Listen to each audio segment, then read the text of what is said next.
2025 BCom part 1 ADC BCom part 1 annual paper को हम discuss करेंगे आज की वीडियो में। तो आज की इस वीडियो में हम लोग बीकॉम पार्ट 1 एडीसी 2025 के एनुअल होने वाले पेपर को हम डिस्कस करेंगे डिटेल में।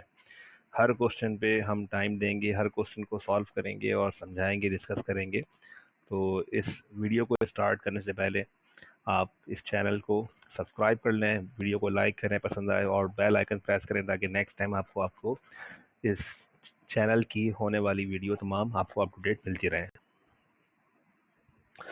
फर्स्ट क्वेश्चन में ए पार्ट में कहते हैं बेसिक कॉन्सेप्ट की चैप्टर से टॉपिक लिया गया है और describe the basic principles of accounting that have been violated in the following transactions. इन ट्रांजैक्शंस में कुछ प्रिंसिपल्स की वायलेशन की गई है, तो हमें वन बाय वन हमें इसी को डिस्कस करना है कि कौन कौन से प्रिंसिपल्स की वायलेशन की गई है। तो देखें एग्जाम में क्वेश्चन देखें इस तरह से आया है, आपको कॉलम बना के दिया हुआ है और 1 2 3 4 5 इस तरह से आपको जो है वो ट्रांजेक्शन्स गिवन है और उन ट्रांजेक्शन्स में कुछ किसी न किसी प्रिंसिपल की वायलेशन की गई है, तो उसको हमने आइडेंटिफाई करना है। हमें सिर्फ इसका आंसर लिखना है, पूरा एज इट इज़ कॉपी नहीं करना है। आप सिर्फ क्वेश्चन नंबर 1A लिखेंगे, फर्स्ट लिखेंगे और फर्स्ट का नाम लिख देंगे कि इसका कौन से प्रिंसिपल की वायलेशन की गई है, कि वो कंसिस्टेंसी वाले प्रिंसिपल की वायलेशन की गई है या हिस्टोरिकल कॉस्ट कॉन्सेप्ट की वायलेशन की गई है या सेपरेट बिजनेस एंटिटी कॉन्सेप्ट की वायलेशन की गई है। तो आपने ये समझाना है। फर्स्ट में कहते हैं Rehan and company purchase equipment for ₹30,000 2 years ago। 2 साल पहले एक इक्विपमेंट परचेज किया था 30,000 का। In the current year, the same equipment has been shown in the balance sheet at ₹45,000 और आज उसको उसकी बैलेंस शीट में वैल्यू चेंज करके 45,000 कर दिया गया है।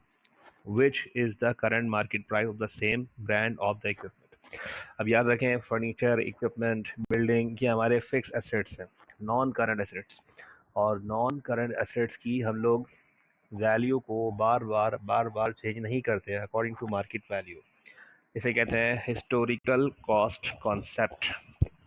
हिस्टोरिकल कॉस्ट कॉन्सेप्ट क्या कहता है कि फिक्स एसेट्स की जो वैल्यू आपने एक दफ़ा रिकॉर्ड कर ली है, तो वो उसको उसी वैल्यू पे ही लिखा जाएगा, उसको बार बार वैल्यू चेंज नहीं की जाएगी। कि अगर 2 दिन बाद मार्केट वैल्यू कुछ और है, 10 दिन बाद मार्केट वैल्यू कुछ और है, तो उसकी वैल्यू बार बार चेंज नहीं करेंगे। जैसे इन्होंने क्या किया है, इक्विपमेंट परचेज 30,000 का किया था, तो आप उसको 30,000 का ही आप लिखा रहने दें अनटिल अनलेस कि जब तक उसको आप सेल नहीं कर देते, ठीक है। और उसकी 45,000 कॉस्ट चेंज कर दी है, यानी मार्केट प्राइस के मुताबिक आज इसकी 45 कर दी है। तो ये उन्होंने क्या किया, वायलेट किया है। किस चीज़ को वायलेट किया, तो यहाँ पे क्या लिखेंगे, इसका पहले का आंसर हिस्टोरिकल कॉस्ट कॉन्सेप्ट। देखिए इसका आंसर क्या लिखेंगे, हिस्टोरिकल कॉस्ट, बस इसका आंसर लिखेंगे आप पहले वाले का। और आपने पूरी कॉपी नहीं करनी है ट्रांजेक्शन, सिर्फ खाली फर्स्ट का लिख के आंसर लिख दें और आगे बढ़ जाएंगे। तो पहले का आंसर आएगा हिस्टोरिकल कॉस्ट कॉन्सेप्ट। नंबर 2 में कहते हैं Bilal traders has been using first in first out method for inventory valuation over the years। In the current year the business changed the method of inventory valuation from FIFO to weighted average method without disclosing any information to the reader of financial statement। financial statements के जो reader होते हैं, users होते हैं, उन users को हम लोग fully disclosure principle को follow करते हैं।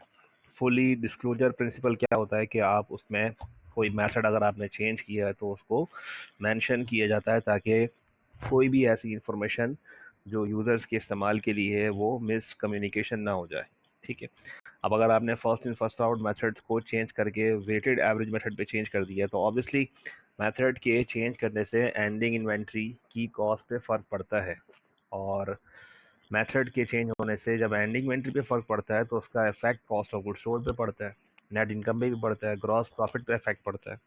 तो अगर हमने किसी किस्म का हमने डिस्क्लोजर प्रिंसिपल नहीं किया और उन्हें डिस्क्लोज नहीं किया और उसके बगैर ही हमने बिजनेस के ये तमाम इंफॉर्मेशन दे दी है, तो क्या कर रही है वो इंफॉर्मेशन मिस कम्युनिकेट कर रही होगी यूज़र्स के लिए। तो यहाँ पे क्या लिखेंगे, इसका आंसर लिखेंगे कि consistency and full disclosure principle को आपने क्या किया, वायलेट किया है।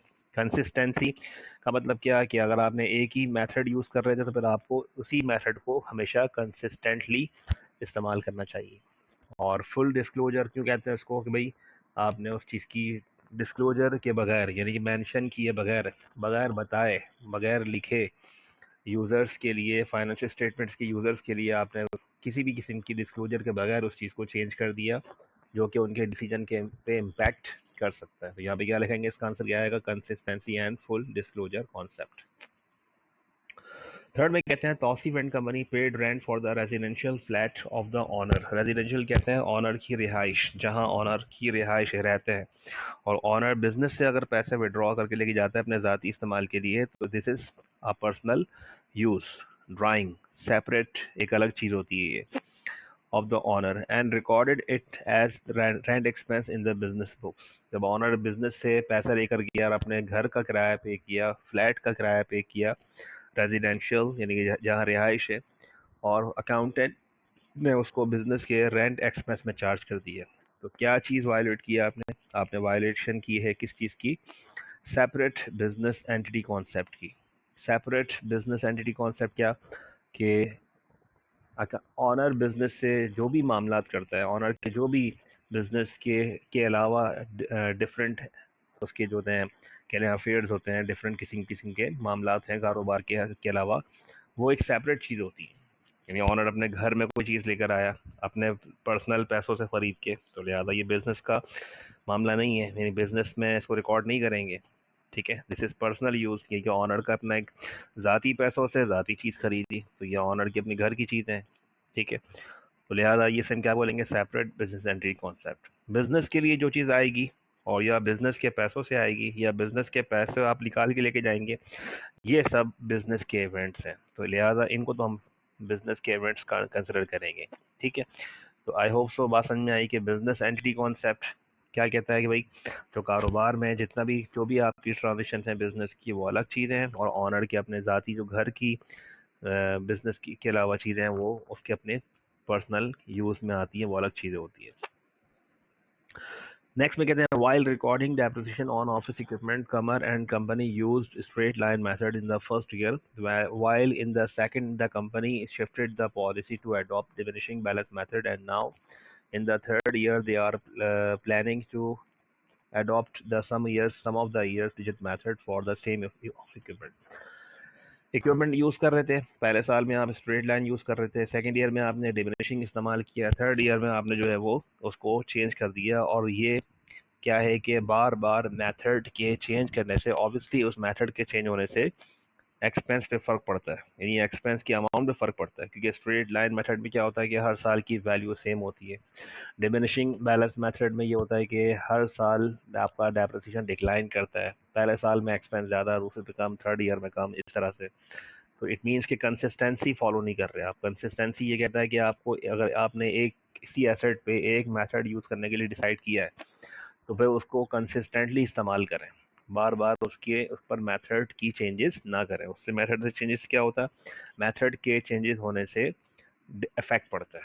ठीक है, तो डिसीजन मेकर्स के डिसीजन पे इफेक्ट पड़ता है, और डिफरेंट चीज़ों पे इफेक्ट पड़ता है। लिहाजा यहाँ पे क्या है, आंसर क्या लिखेंगे इसका, कंसिस्टेंसी प्रिंसिपल को वायलेट किया गया है इसमें। 5 में कहते हैं Mariyam chemicals purchase office furniture for ₹1 lakh, the amount has been debited to the respective ledger account without supporting document attached to the payment voucher. Purchase किया आपने केमिकल, ठीक है, ऑफिस फर्नीचर परचेज किया 1 लाख का। अब जब आप परचेज करते हैं तो उसके लिए क्या होती है, ऑब्जेक्टिविटी प्रिंसिपल होता है। ऑब्जेक्टिविटी प्रिंसिपल क्या मतलब, क्या कि आप किसी ना किसी की उसकी एक स्लिप बनती है, इनवॉइस बनती है, उसकी रसीद बनाई जाती है, जिसको हम उससे कंपेयर करते हैं कि हाँ ये चीज़ वाकई में इतने की आई थी। जब आप किसी शॉपकीपर से परचेजिंग करके आते हैं, तो वो शॉपकीपर आपको अपनी शॉप की जिस डेट की परचेजिंग करते हैं आप, उसको आपकी इनवॉइस बना के देता है, अपनी स्टैंप लगा के, अपने साइन करके, परचेजिंग करके, एक्स वाई जेड आप कोई भी चीज़ परचेज करते हैं। ठीक है, तो उसका एक क्या होती है, स्लिप उसकी बनाई जाती है, वो स्लिप जो है वो शॉप दुकान से परचेजिंग की एविडेंस होती है। तो यहाँ भी ऐसा ही है। ठीक है, debited to respective ledger account, debit तो कर दिया आपने, परचेज किया, खरीद लिया, डेबिट भी कर दिया, but without any supporting documents attach, यानी कि आप किसी किस्म की जो है वो डॉक्यूमेंट अटैच नहीं किया वाउचर में। अब ऑब्वियसली अब अगर आपने परचेजिंग 1 लाख का किया है, अब आप बिजनेस के कैशियर से जो है वो 2 लाख पैसे मांग के लेके चले गए, 150 पैसे मांग के लेके चले गए।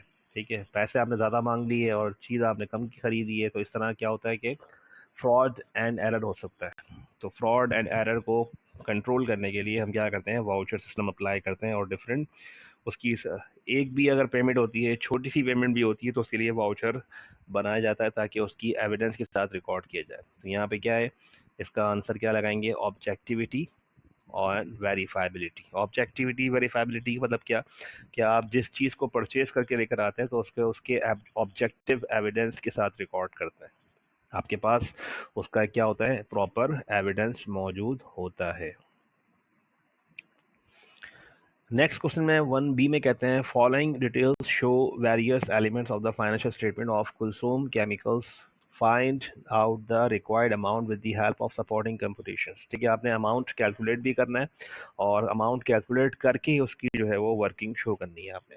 ठीक है, और इनकम स्टेटमेंट के मुख्तलिफ अगर आप देखें तो आपको याद होंगे, सेल्स में से cost of good sold minus करते हैं तो क्या आता है, ग्रॉस प्रॉफिट। ये इक्वेशन है, sales minus cost of good sold is equal to gross profit. इसी तरह से gross profit minus operating expenses is equal to net income. ठीक है, सेल्स में से आप cost of good sold minus करते हैं तो क्या आता है, ग्रॉस प्रॉफिट। इसी तरह से अगर सेल्स में से हम ग्रॉस प्रॉफिट को अलग कर दें तो क्या आता है, कॉस्ट ऑफ गुड सोल्ड आता है। तो ये इक्वेशंस याद रखें। ठीक है, इसी तरह से आपको जो है वो इसमें हेल्प मिलेगी। फर्स्ट वन कहते हैं cost of good sold given है 50,000, ग्रॉस प्रॉफिट गिवन है 15,500, ऑपरेटिंग एक्सपेंसेस भी गिवन है, find out the amount of net sales and net income. दो चीज़ें मालूम करनी है। पहले तो आप ये देखें, cost of good sold given है, ग्रॉस प्रॉफिट गिवन है। ठीक है, sales minus cost of good sold is equal to gross profit. अब देखें, सेल्स को आप एक्स सपोज कर लें इक्वेशन के हिसाब से, माइनस के कॉस्ट ऑफ गुड सोल्ड को उठाएं, ग्रॉस प्रॉफिट के पास ले आएं। तो हम क्या कह सकते हैं, इस तरह कह सकते हैं कि कॉस्ट ऑफ गुड सोल्ड और ग्रॉस प्रॉफिट अगर दोनों को प्लस कर लिया जाए, cost of good sold gross profit दोनों को प्लस कर लें, क्या बन जाएगा, नेट सेल्स का बन जाएगा। यानी पहली कैलकुलेशन आपको नेट सेल्स मालूम करने के लिए करनी है। ठीक है, फिर इसी तरह से नेट इनकम मालूम है और ग्रॉस प्रॉफिट भी गिवन है, एक्सपेंसेस गिवन है। ये तो बड़ा आसान है, ग्रॉस प्रॉफिट में से क्या कर देंगे, ऑपरेटिंग एक्सपेंस माइनस कर देंगे, क्या आंसर आ जाएगा, नेट इनकम। ठीक है, केस 1 पे फोकस कीजिएगा पहले सिर्फ।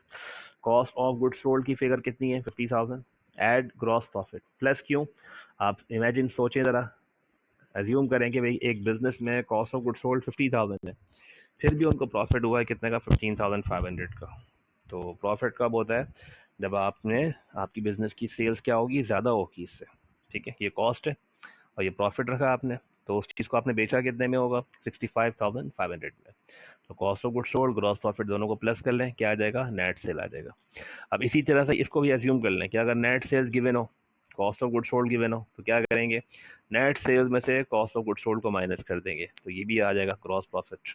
ठीक है, कैलकुलेटर पे आप चेक भी करके सकते हैं, अगर इस अमाउंट में से इसको माइनस कर दें तो आपको ग्रॉस प्रॉफिट मिल जाएगा।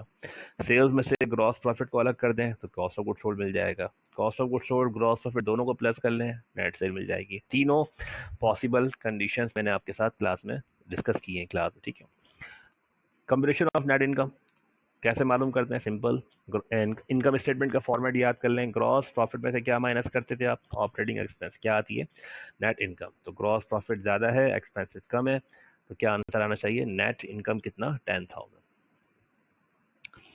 केस नंबर 2 में कहते हैं नेट सेल्स गिवन है 1,30,000, ग्रॉस प्रॉफिट गिवन है 65,000, नेट इनकम गिवन है 35,000, find out the amount of cost of good sold मालूम करना है और ऑपरेटिंग एक्सपेंस मालूम करना है। चलिए बताइए, नेट सेल्स गिवन है, ग्रॉस प्रॉफिट गिवन है। अभी हमने इससे पहले डिस्कस किया था कि अगर सेल्स में से cost of good sold minus करते हैं तो क्या आता है, ग्रॉस प्रॉफिट। आज सवाल में सेल्स गिवन है और ग्रॉस प्रॉफिट गिवन है, तो क्या करेंगे, सेल्स में से ग्रॉस प्रॉफिट को अलग कर देंगे तो क्या आ जाएगा हमारे पास, कॉस्ट ऑफ गुड सोल्ड। यानी पहली वर्किंग, हर केस में अगर देखें दो दो वर्किंग हो रही है, दो दो चीज़ें मालूम करने को पूछी उन्होंने पूछा है कॉस्ट ऑफ गुड सोल्ड बताओ और ऑपरेटिंग एक्सपेंस। तो पहले तो आप फोकस करें कॉस्ट ऑफ गुड सोल्ड मालूम करने पे।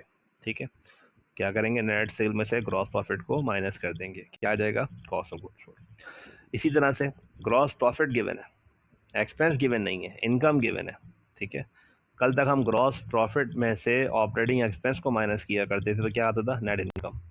आज हम वही काम करेंगे, ग्रॉस प्रॉफिट में से नेट इनकम को माइनस कर देंगे तो क्या आ जाएगा, ऑपरेटिंग एक्सपेंसेस। केस 2 की हेडिंग दें और पहले हेडिंग देंगे क्या मालूम करना है, calculation for cost of good sold. Net sales में से ग्रॉस प्रॉफिट को अलग कर दें, क्या आ गया, कॉस्ट ऑफ गुड सोल्ड आ गया। इसी तरह से ग्रॉस प्रॉफिट गिवन है 65,000, ठीक है, और नेट इनकम गिवन है, तो 65 में 35 माइनस कर दें तो ये क्या आ गया, ऑपरेटिंग एक्सपेंसेस का आंसर। केस 3 में कहते हैं ग्रॉस प्रॉफिट गिवन है और 30% ऑफ द नेट सेल्स, यानी ग्रॉस प्रॉफिट इट सेल्फ 60,000 है, ठीक है, which is 30% of net sales. ये ग्रॉस प्रॉफिट कितना है, 60,000, जो खुद कितना है, ये खुद 30% है। तो इसका मतलब ये नहीं कि आपने 60,000 को मल्टीप्लाई बाय 30 डिवाइड बाय 100 करना है। देखिए, multiply by 30 divide by 100 percentage calculate करते हैं हम लोग, लेकिन जब करते हैं जब परसेंटेज किसी चीज़ पर बेस कर रहा होता है। अगर यहाँ पे ये ग्रॉस प्रॉफिट की जगह नेट सेल्स की रकम होती मेरे पास, लेकिन अमाउंट मेरे पास किस चीज़ का है, अमाउंट मेरे पास ग्रॉस प्रॉफिट का है, जो खुद कितना परसेंट है, ये खुद 30% है, किस चीज़ का है, नेट सेल्स का है। अगर नेट सेल्स मौजूद होती फिर मैं मल्टीप्लाई बाय 30 डिवाइड बाय 100 करके ग्रॉस प्रॉफिट मालूम करता, ये अभी ऐसा नहीं है। तो ग्रॉस प्रॉफिट 60,000 है। अगर आप ये सोच रहे हैं कि मल्टीप्लाई बाय 30 डिवाइड बाय 100 करेंगे, इसको तो गलत सोच रहे हैं। क्यों? क्योंकि 60,000 खुद क्या है, ग्रॉस प्रॉफिट है, जो कि 30% है, किस चीज़ का है, नेट सेल्स का है। तो फ्रैक्शन को रिवर्स करना होगा, परसेंटेज को रिवर्स उल्टा करना होगा। फ्रैक्शन को रिवर्स क्यों? जब अमाउंट जिस चीज़ का होता है टोटल किसी चीज़ का, अगर वो गिवन ना हो तो उस अमाउंट को मालूम करने के लिए क्या करते हैं, फ्रैक्शन को रिवर्स करते हैं। देखिए, वही लिखा है, find the amount of net sales and cost of goods sold. अगर मैं सेल्स मालूम कर लूँ तो कॉस्ट ऑफ गुड्स सोल्ड खुद ब खुद मालूम हो सकता है माइनस करके भी। खैर, पहले तो आप सोचें ज़रा, नेट सेल निकालने सोचें कैसे करेंगे, ज़रा बताइएगा। 60,000 को डिवाइड किससे करेंगे, डिवाइड करेंगे 30 से और मल्टीप्लाई करेंगे 100 से। क्यों?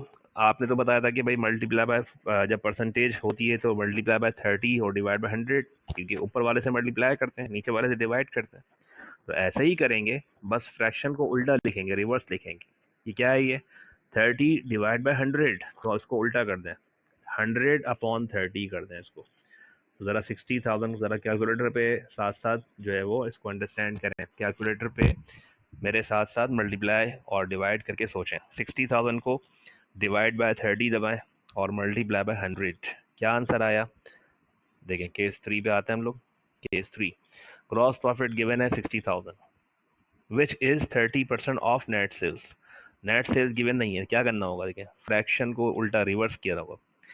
आपने मल्टीप्लाई बाय 30 डिवाइड बाय 100 नहीं किया, बल्कि क्या किया, मल्टीप्लाई बाय 100 डिवाइड बाय 30। ठीक है, आई होप सो कि ये बात समझ में आई कि हमें टोटल नेट सेल मालूम करनी है, इसलिए क्योंकि परसेंटेज बेस किस पे कर रहा है, नेट सेल्स पे। 30% किसका, नेट सेल्स का 30% ग्रॉस प्रॉफिट है, जो खुद गिवन है सवाल में। तो फ्रैक्शन को रिवर्स करें, 2 लाख मालूम करें, ये आ गया नेट सेल्स 2 लाख। अच्छा, अब अगर आपको ये बात समझ में नहीं आई कि भाई ये सर ने बताया 30%, तो नहीं समझ में आया, तो अब इस तरह सोचें, नेट सेल्स आपने 2 लाख मालूम कर ली है। अब ज़रा मुझे बताएं, इस 2 लाख के ज़रिए ग्रॉस प्रॉफिट निकाल के दिखाएं, कैसे निकालेंगे। अब आप 2 लाख को मल्टीप्लाई 30 से करेंगे और डिवाइड बाय 100 से करेंगे। ऐसा ही है, 2 लाख को मल्टीप्लाई बाय 30 डिवाइड बाय 100, अब आंसर क्या आएगा, 60,000। ठीक है, अब बात समझ में आई कि अगर नेट सेल होता, अगर नेट सेल सवाल में गिवन है, परसेंटेज 30% है ग्रॉस प्रॉफिट के लिए, तो अगर नेट सेल्स की रकम मौजूद है तो हम फ्रैक्शन को सीधा अप्लाई करेंगे, मल्टीप्लाई बाय 30 डिवाइड बाय 100। लेकिन अगर ग्रॉस प्रॉफिट की अमाउंट गिवन है तो फिर इसके जरिए नेट सेल मालूम करने के लिए फ्रैक्शन को रिवर्स करके मालूम करना होगा। ठीक है, अब ये वाली बात देखें, फ्रैक्शंस का अगर एक बार आप सही से बैठ के अंडरस्टैंड कर लें, कॉन्सेप्ट क्लियर कर लें, तो हमेशा के लिए फिर आपकी जो है वो जान छूट जाती है इस चीज़ से। अब कभी भी कोई भी परसेंटेज या फ्रैक्शन अगर आ जाता है और आपका कॉन्सेप्ट क्लियर है, तो नेक्स्ट टाइम आप हमेशा के लिए जो है वो इन चीज़ों को टैकल कर सकते हैं। चलिए, नेट सेल मालूम कर ली 2 लाख से, ग्रॉस प्रॉफिट कितना है, 60,000, दोनों को माइनस कर दें आपस में, ये आ गया कॉस्ट ऑफ गुड्स सोल्ड 1,40,000 है। ठीक है, तो ये भी तरीका है। केस 3 का आंसर हमने कैलकुलेट कर लिया। केस 4 में आ जाए, liabilities are 45,000 which is 1/3 of the total assets. देखिए, लाइबिलिटीज आर 45,000 विच इज 1/3, जो खुद कितना है, 1/3 है, किस चीज का है, टोटल एसेट्स का। फ्रैक्शन में भी ऐसे ही करते हैं जैसे आपने परसेंटेज में करते हैं, ऊपर वाले से मल्टीप्लाई, नीचे वाले से डिवाइड। ठीक है, यहाँ भी ऐसे ही करते हैं, मल्टीप्लाई बाय 1 डिवाइड बाय 3, लेकिन इस अमाउंट का मालूम नहीं करना है। अगर आप 45,000 को मल्टीप्लाई 1 डिवाइड बाय 3 करते हैं तो आप गलत कर रहे हैं। क्यों?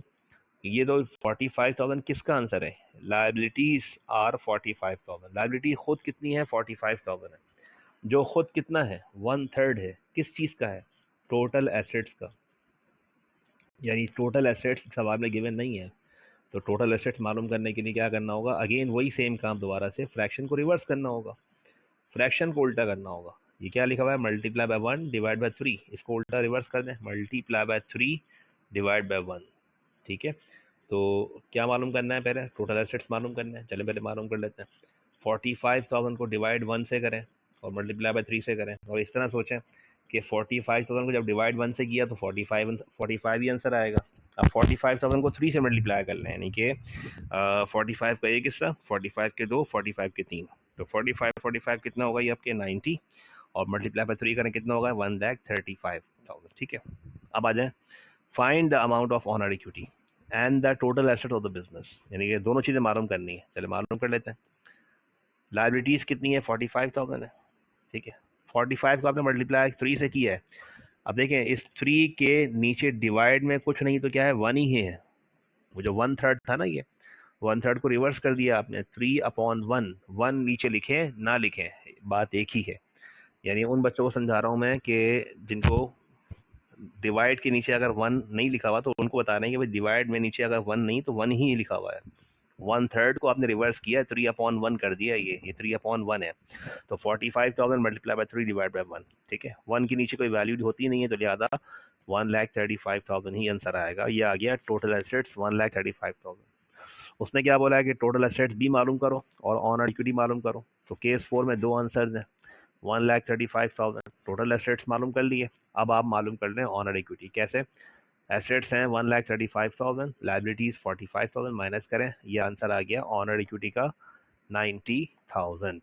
ठीक है, अच्छा, इन दोनों केसेस में एक बात और भी ये भी है कि जैसे ऊपर वाले में सेल्स हमने मालूम की 2 लाख रुपए, ग्रॉस प्रॉफिट मालूम किया आपने 60,000 विच इज 30%।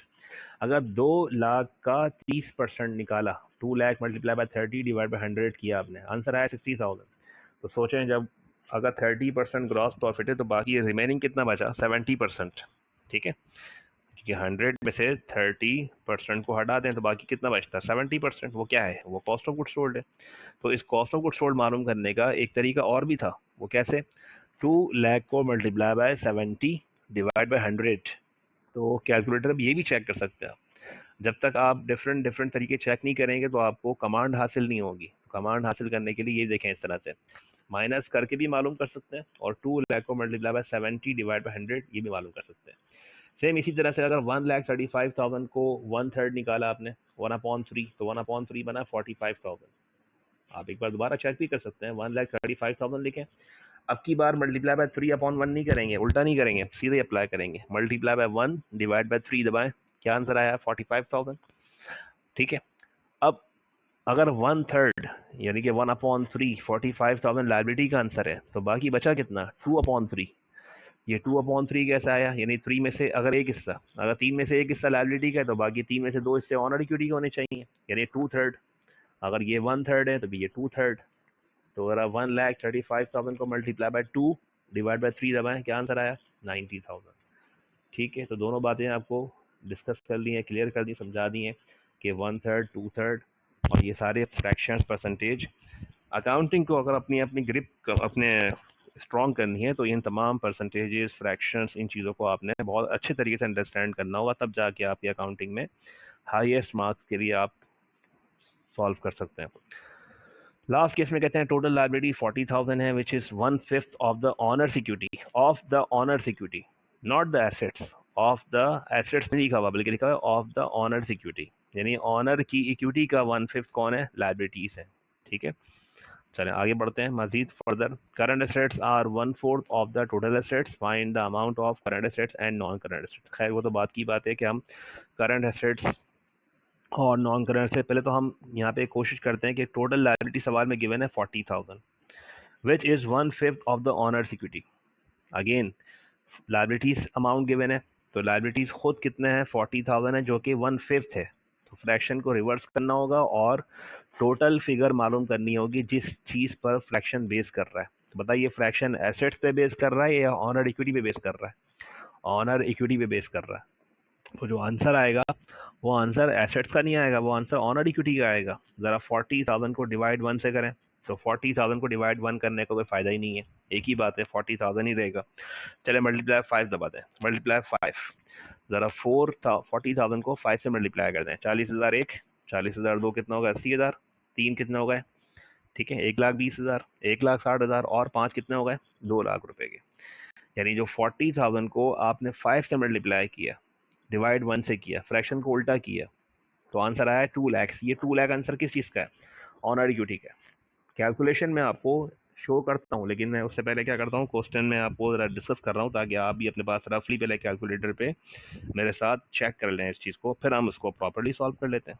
तो 40,000 के जरिए हमने क्या मालूम किया? ऑनर इक्विटी मालूम किया। ऑनर इक्विटी का आंसर आया 2 लाख। अब सोचें ज़रा, 2 लाख ऑनर इक्विटी है, लायबिलिटी 40,000 है। तो बिजनेस के जो टोटल एसेट्स, क्योंकि हमने क्या पढ़ी equation, assets is equal to liability plus owner equity. तो ऑनर की इक्विटी का आंसर आया 2 लाख, लायबिलिटी का आंसर आया 40,000। तो 40 प्लस 2 लाख कितना होगा? 2,40,000। ये 2,40,000 क्या है? टोटल इक्विटीज का आंसर है। तो एसेट्स भी कितने होने चाहिए? 2,40,000। यानी यहाँ पे अगर देखें क्या लिखा हुआ है, current assets are 1/4 of the total assets. Total assets आप मालूम कर चुके हैं एक तरीके से, अगर आपने लायबिलिटी प्लस ऑनर इक्विटी को प्लस किया तो 2,40,000 आपका टोटल एसेट्स का आंसर आ गया है।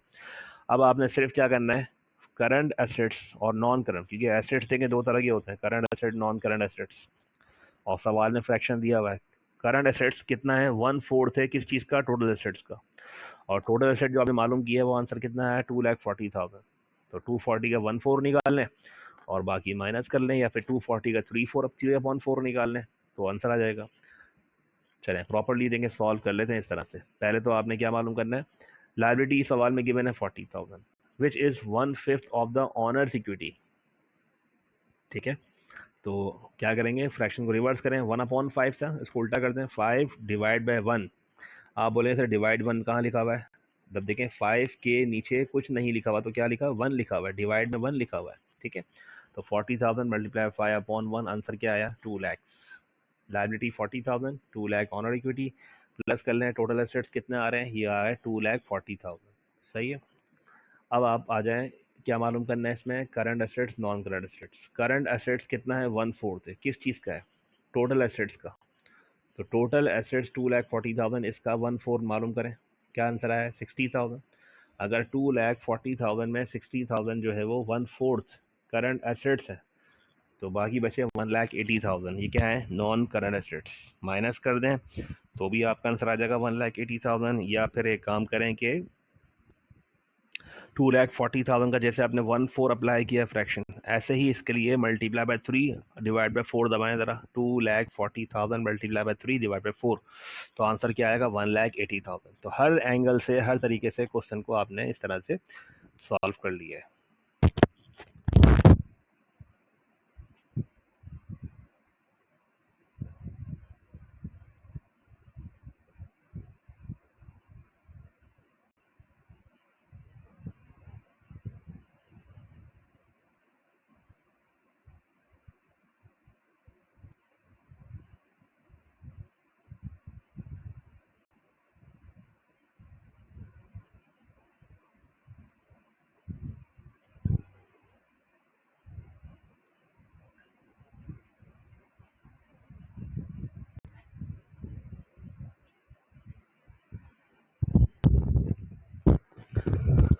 नेक्स्ट क्वेश्चन से आते हैं, नेक्स्ट क्वेश्चन को स्टार्ट करते हैं, पढ़ते हैं।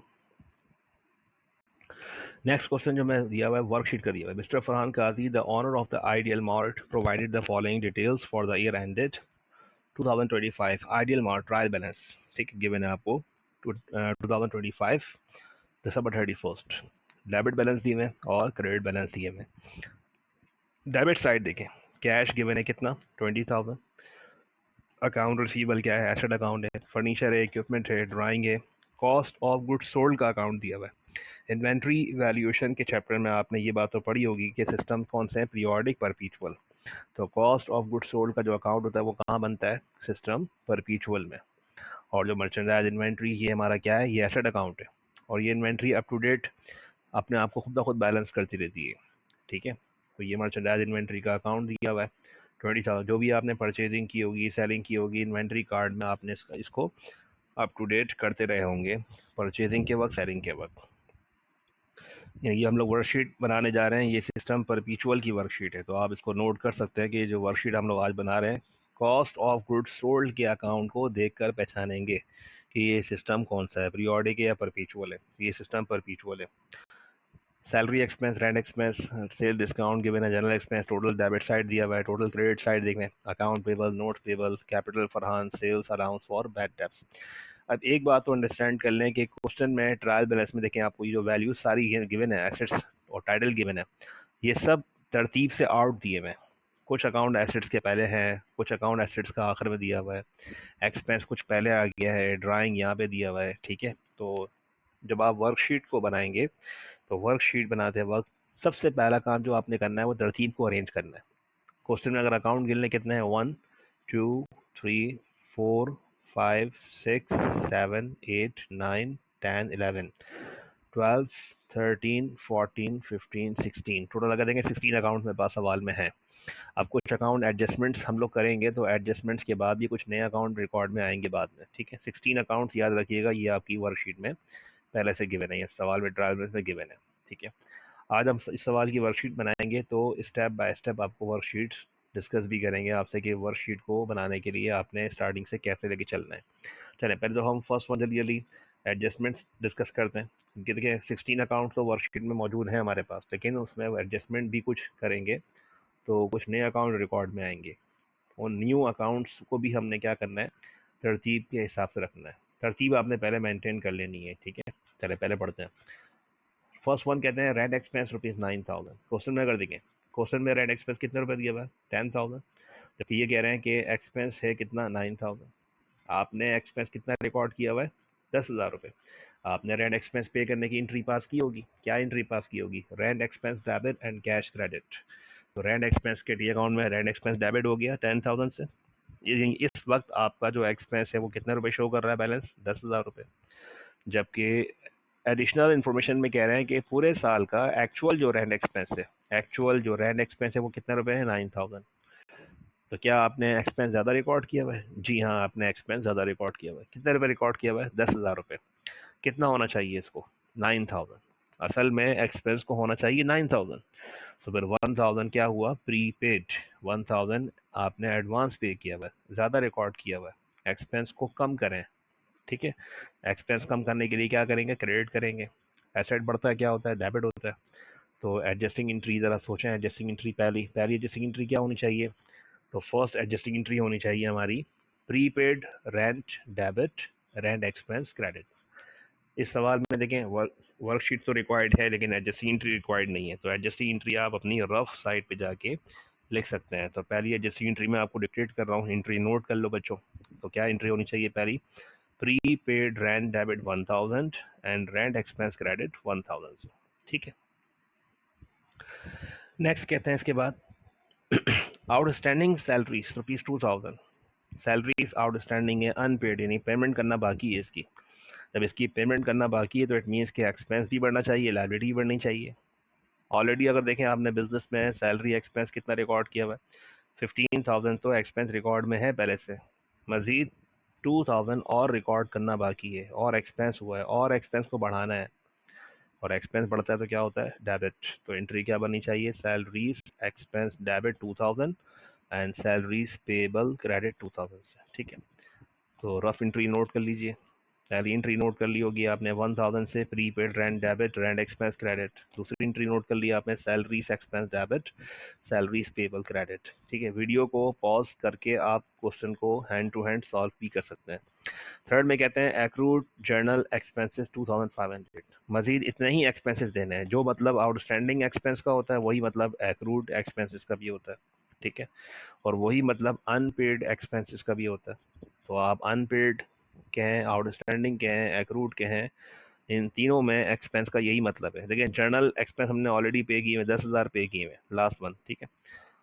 मजीद 2500 और पे करना बाकी है, तो एंट्री क्या बनाएंगे, जर्नल एक्सपेंसेस डेबिट और जर्नल एक्सपेंसेस पेबल, यानी लायबिलिटी बढ़ा देंगे, और लायबिलिटी बढ़ती है तो क्रेडिट होती है, एक्सपेंस बढ़ते हैं डेबिट होते हैं, तो एंट्री क्या बनेगी, इसी अमाउंट से एंट्री बनेगी। इस एंट्री में आपको इसी अमाउंट से एंट्री पास करनी होगी, तो एंट्री बनेगी जर्नल एक्सपेंसेस डेबिट और journal expense payable credit. Third में कहते हैं, नेक्स्ट में डेप्रिसिएशन ऑन फर्नीचर रुपीज 10%। 10% किसका, ऑफिस फर्नीचर का। ऑफिस फर्नीचर मेरे पास कितना है, 25,000 है, पूरे साल यूज़ किया है और इस्तेमाल किया है, तो कैलकुलेट कर लेते हैं। 25,000 का 10% निकालें, कितना बनेगा, 2500। तो एंट्री बनाएं, depreciation expense debit, allowance for depreciation credit. ठीक है, अब देखें पहले से कोई अलाउंस फॉर डेप्शन रिकॉर्ड में नहीं है, तो इट मीन्स ये भी ख्याल कीजिएगा कि कौन कौन से अकाउंट नए बनते जा रहे हैं, आप नोट भी करते जाएं। पहली एंट्री में रेंट एक्सपेंस का अकाउंट बना हुआ था, प्रीपेड रेंट का अकाउंट नया बना था एक। दूसरी एंट्री में सैलरी एक्सपेंस का अकाउंट बना हुआ है, दूसरा नया अकाउंट बना हुआ है सैलरी पेबल का है, दो। तीसरी एंट्री में जनरल एक्सपेंस का अकाउंट बना हुआ है, salary general expense payable liability का अकाउंट नया बना, तीन। इस एंट्री में दो अकाउंट नए बने, depreciation expense, allowance for depreciation. फिर कहते हैं depreciation on office equipment 20%। Office equipment की कॉस्ट, ये 15,000 लिखा हुआ है, 15,000 है ये, 15,000 का 20% कैलकुलेट करें। 15,000 का मालूम कर लें 20% कितना होता है, ठीक है। तो इसकी एंट्री बनाएंगे 3,000 से, 15,000 का 20%, depreciation expense debit, allowance for depreciation. इस एंट्री में भी दो दो अकाउंट रिकॉर्ड में आए, नंबर 4 में, नंबर 5 में दो अकाउंट नए बने, ठीक है। तो अकाउंट की गिनती कर लीजिएगा, 16 अकाउंट तो पहले से सवाल में दिए हुए थे, अब तक हमने कितने बने, ठीक है। नेक्स्ट आगे पढ़ते हैं, लास्ट में पढ़ लेते हैं। Bad debts are estimated at the rate 5% of the year end account receivable balance, ठीक है।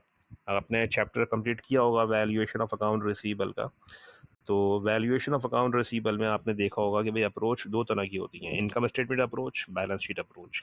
बैलेंस शीट अप्रोच किस तरह पहचानते हैं, 5% किसका कह रहे हैं, वो अकाउंट रिसीवेबल का कह रहे हैं, तो अकाउंट रिसीवेबल हमारा बैलेंस शीट का अकाउंट है, और इस पे अप्लाई करने का मतलब ये है परसेंटेज कि ये अप्रोच बैलेंस शीट है। तो इसमें अलाउंस फॉर बैड डेब्ट्स का प्रीवियस बैलेंस को हम देखेंगे कि वो डेबिट साइड पे है या क्रेडिट साइड पे। डायरेक्ट परसेंटेज कैलकुलेट करके एंट्री पास नहीं कर देंगे, रुकेंगे, देखेंगे कि अलाउंस फॉर बैड डेब्ट पिछला प्रीवियस कहाँ है, डेबिट में है तो प्लस करके एंट्री बनाएंगे, और क्रेडिट में है तो फिर उसको माइनस करके एंट्री बनाएंगे। चले बनाते हैं। अकाउंट रिसीवेबल कितना है, 30,000। 30,000 का कैलकुलेट करें 5%, ठीक है, कितना बनेगा, 1500। तो 30,000 का 5% multiply by 5 divide by 100, amount कितना आया, 1500। अब मुझे बताएं रिक्वायर्ड अमाउंट जो है 1500 रुपये है, जबकि अलाउंस फॉर बैड डेब्ट का देखें ऑलरेडी क्रेडिट बैलेंस है 500। तो इस बैलेंस को क्या करना है, माइनस करके एंट्री बनानी है, तो एंट्री आपकी 1500 से नहीं होगी। जो बैड डेब्ट एक्सपेंस रिकॉर्ड करेंगे, बैड डेब्ट्स की जो एक्सपेंस की एंट्री होगी वो कितने रुपए से होगी, 1000 रुपये से होगी।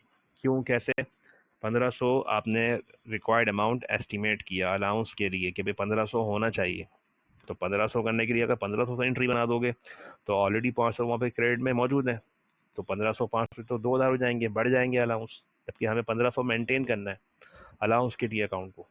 तो 500 रुपये क्रेडिट साइड वाले की रकम हटाइए और फिर एक्सपेंस को 1000 रुपये रिकॉर्ड कीजिए। तो एंट्री बोलिएगा, एंट्री क्या होगी इसकी, बैड डेब्ट expense debit, allowance for bad debts credit. कितने से एंट्री बनाएंगे, 1500 से, सॉरी 1000 से, ठीक है। एंट्री कितने से होगी एक्सपेंस की, 1000। 1000 की एंट्री बना दीजिए, एक्सपेंस डेबिट हो गया, अलाउंस क्रेडिट हो गया। नंबर 6 में जो अकाउंट रिकॉर्ड में आया वो एक ही अकाउंट रिकॉर्ड में आया, ओनली बैड डेब्ट एक्सपेंस। चलिए अब जरा फाइनली अकाउंट गिन लें। Prepaid rent 1, salary payable 2, general expense payable 3, 4 5 6 7 और 8, यानी 8 अकाउंट बाद में बने हैं एडजस्टमेंट्स के बाद, जबकि हमने गिने थे 16 अकाउंट सवाल में गिवन थे हमारे पास पहले से। तो 16 में 8 प्लस कर लें, टोटल कितना होगा, ये 24, ठीक है। तो हमारी वर्कशीट के जो जितने भी अकाउंट हैं ये टोटल स्टार्टिंग से लेकर एंड तक 24 अकाउंट होने चाहिए, ठीक है। चले हमने एडजस्टमेंट्स कर लिए, रफ कर लिए। रफ करने का भी फ़ायदा ये होगा कि हमें आसानी हो जाएगी एडजस्टमेंट वाले कॉलम में। कंपनी का नाम मेंशन करें, 10 कॉलम वर्कशीट लिखें, for the period ended mention करें यहाँ पे, ठीक है। और बेहतर ये है कि आप वर्कशीट को कॉपी रजिस्टर्स के दोनों पेजेस पे आप लाने ड्रॉ करें, ठीक है, आमने सामने। ये आपका रजिस्टर है, सेंटर पॉइंट है इसका, ये कॉपी के इस तरफ भी और कॉपी के इस तरफ भी। कॉपी के इस तरफ आप अच्छा खासा स्पेस दे लें ताकि आपके पास जो है वो टाइटल, अकाउंट टाइटल लिखने के लिए काफ़ी जगह हो। मेरे पास 10 कॉलम वर्कशीट के लिए आप देखें, मेन जो है ना वो 5 कॉलम्स देखें, एक सिंगल, एक दो, ये 3, ये 4 और ये 5। हर कॉलम के अंदर एक बीच में क्या लिखते हैं, 2-2 कॉलम बनाने हैं, debit credit, debit credit, debit credit, debit credit. तो आप पहले देख लें वर्कशीट के कॉलम्स आपने कुछ इस तरह से ड्रॉ करने हैं। ठीक है, कॉलम के नाम मैं बताता हूँ क्या है।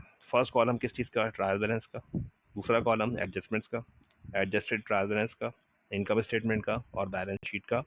हर कॉलम के डेबिट क्रेडिट लिख दें इस तरह से। चले वन बाय वन कंप्लीट करते हैं। वीडियो को पॉज करके आप ये 10 कॉलम वर्कशीट मेरे साथ कंप्लीट कर सकते हैं। ठीक है, कॉलम के देखें मैंने नाम लिख दिया, अकाउंट टाइटल।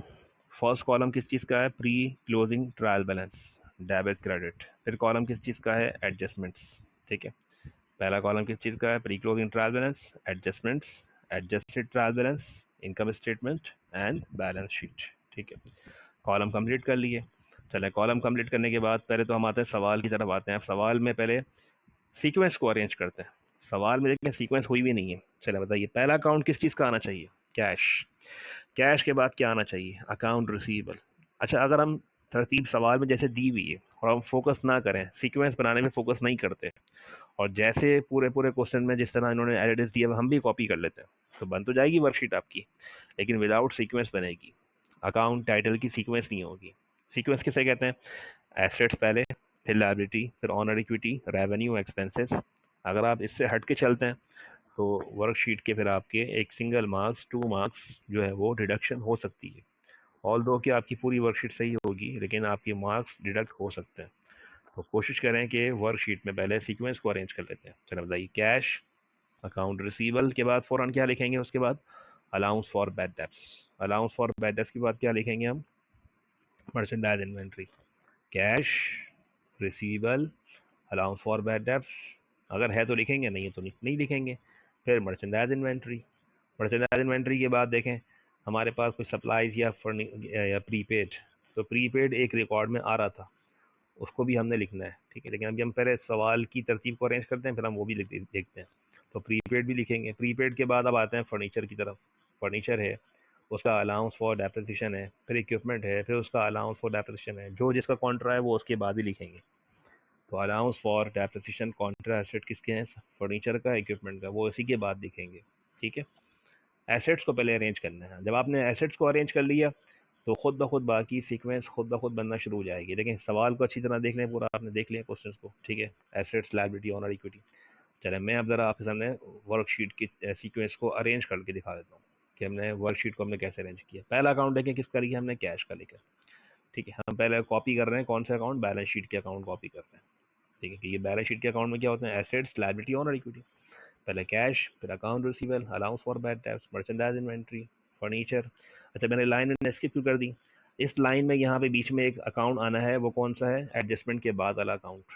फिलहाल मैंने आपको क्या किया है, इस लाइन को स्किप करके दिखा दिया। ऑफिस फर्नीचर, फिर एक लाइन छोड़ दें, अलाउंस फॉर एडप्शन लिखेंगे, इसको भी हम बाद में लिखेंगे। इक्विपमेंट भी आएगा, अलाउंस फॉर एडप्शन भी आएगा, अकाउंट पेबल, नोट्स पेबल। दो लाइबिलिटी और रिकॉर्ड में आ रही है, इसलिए मैंने आपको समझे कि लाइन स्किप कर दी है। Capital Farhan, capital drawing. ठीक है, और इसके अलावा देखें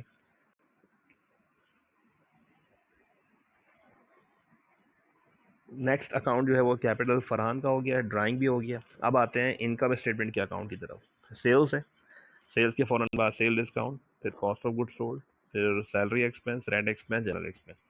ये तो वो अकाउंट होगा जो सवाल में गिवन है हमारे पास। ये सब वो अकाउंट्स हैं जो सवाल में गिवन है, हमने देखे पहले सीक्वेंस में अरेंज कर लिए। अब आते हैं वन बाय वन उन अकाउंट की तरफ जो हमने एडजस्टमेंट के बाद रिकॉर्ड में आए। कौन कौन से रिकॉर्ड में आए, एक प्रीपेड रेंट देखे रिकॉर्ड में आया था, इसकी पोजीशन यही पोजीशन है, इन्वेंट्री के बाद की इसकी पोजीशन है। Allowance for depreciation office furniture, ये इसी के बाद आएगा। अलाउंस फॉर डेप्रिसिएशन इक्विपमेंट का, ये इसी के बाद आएगा। Salaries payable, general expense payable, ये लायबिलिटी वाले पोर्शन में आएंगे। ठीक है, बाकी फरहान और ड्राइंग और कैपिटल तो दिया हुआ ही है। ठीक है, कैपिटल पहले, ड्राइंग बाद में। इनकम स्टेटमेंट के अकाउंट में सेल्स है, सेल डिस्काउंट है, कॉस्ट ऑफ गुड्स सोल्ड है, सैलरी एक्सपेंस।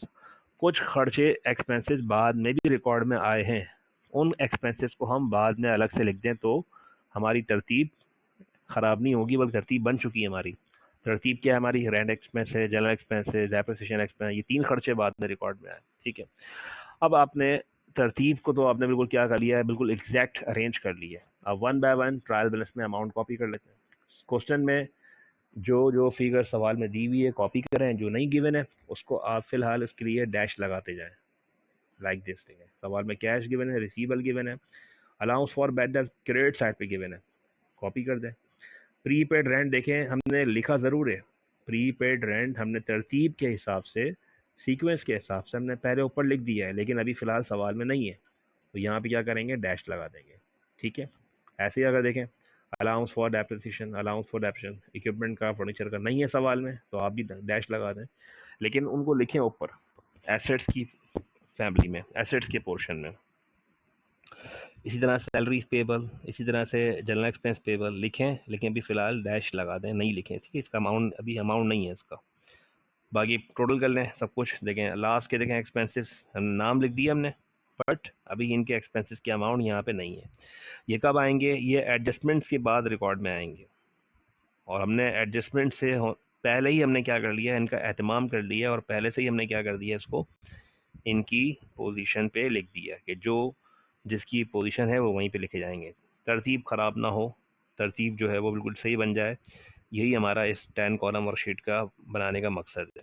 चलें, फर्स्ट हमने एंट्री क्या बना के दिखाई दी आपको, दोबारा देखें, prepaid rent debit 1000, rent expense credit 1000।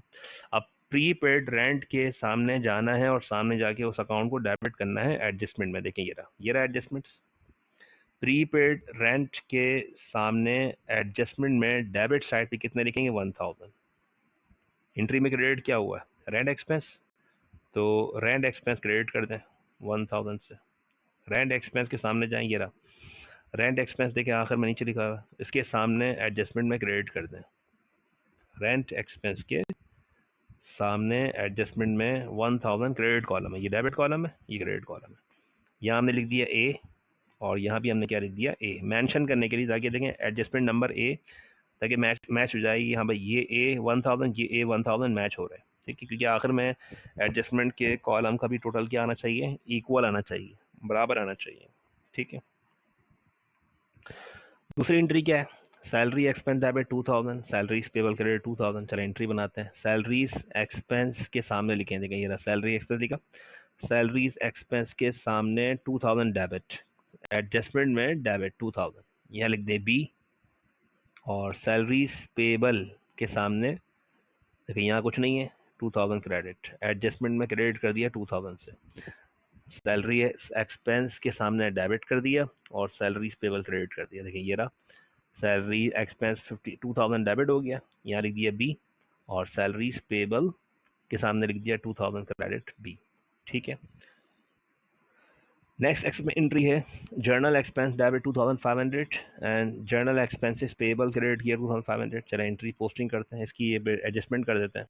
तो जर्नल एक्सपेंस के सामने ये रहा, जर्नल एक्सपेंस के एडजस्टमेंट में जाएं, ये रहा एडजस्टमेंट का डेबिट कितना है 2500, इसके सामने लिखिएगा, देखें इस लाइन के सामने जर्नल एक्सपेंस 2500 डेबिट, यहाँ लिख दीजिएगा सी, और journal expense payable liability credit हो रही है 2500, यहाँ भी लिख दें सी, ठीक है। ए बी बी और ये सी सी, इस तरह क्या होगा आपको खुद ही पहचानने में आसानी हो जाएगी। नेक्स्ट एंट्री है depreciation expense debit 2500, allowance for depreciation 2500, ठीक है। चलो इसकी एंट्री लिख देते हैं, डेप्रिसिएशन एक्सपेंस किसका, फर्नीचर का, तो डेप्रिसिएशन एक्सपेंस मेरे पास फर्नीचर का ये रहा 2500 डेबिट करेंगे, D, allowance for depreciation office furniture ये रहा, इसके सामने लिखें ये रहा 2500 क्रेडिट, क्या लिख देंगे, डी।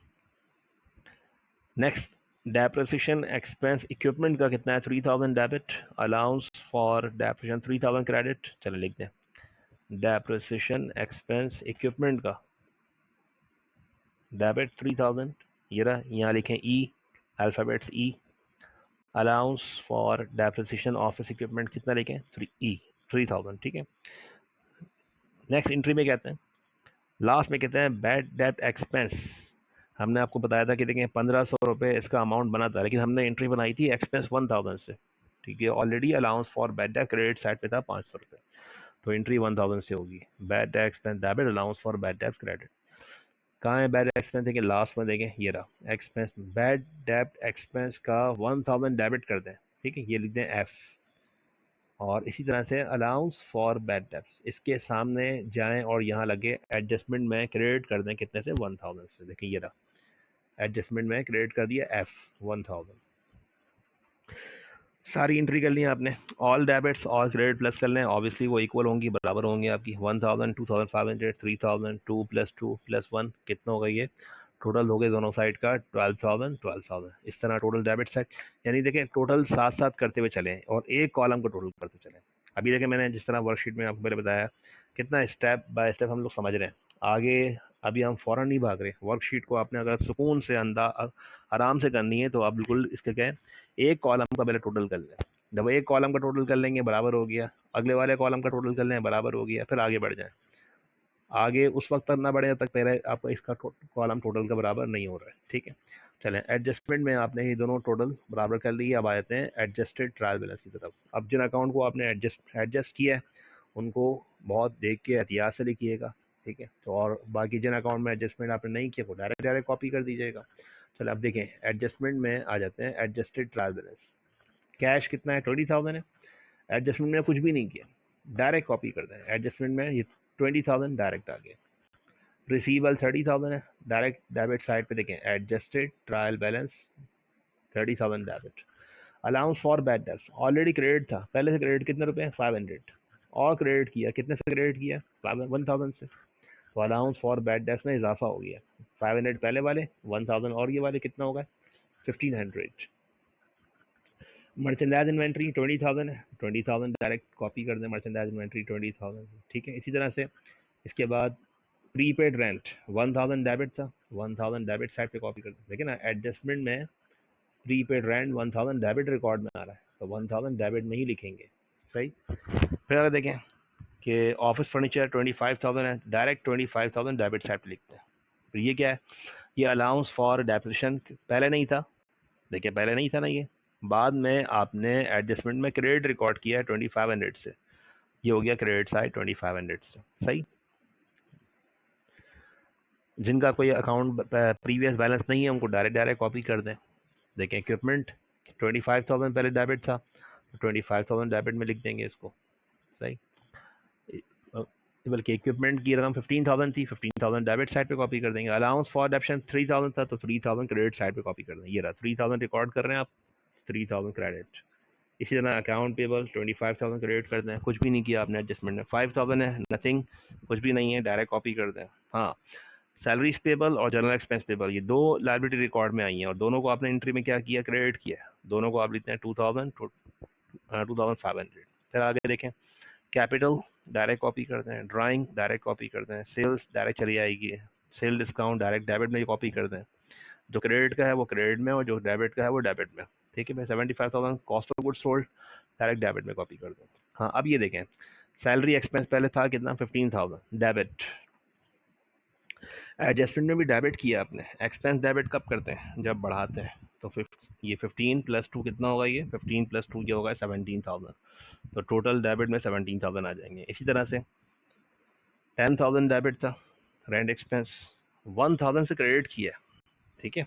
एक्सपेंस क्रेडिट कब होता है? जब कम होता है। 10000 डेबिट 1000 क्रेडिट, तो एडजस्टेड ट्रायल बैलेंस में डेबिट में कितने लिखेंगे? 9000, सही।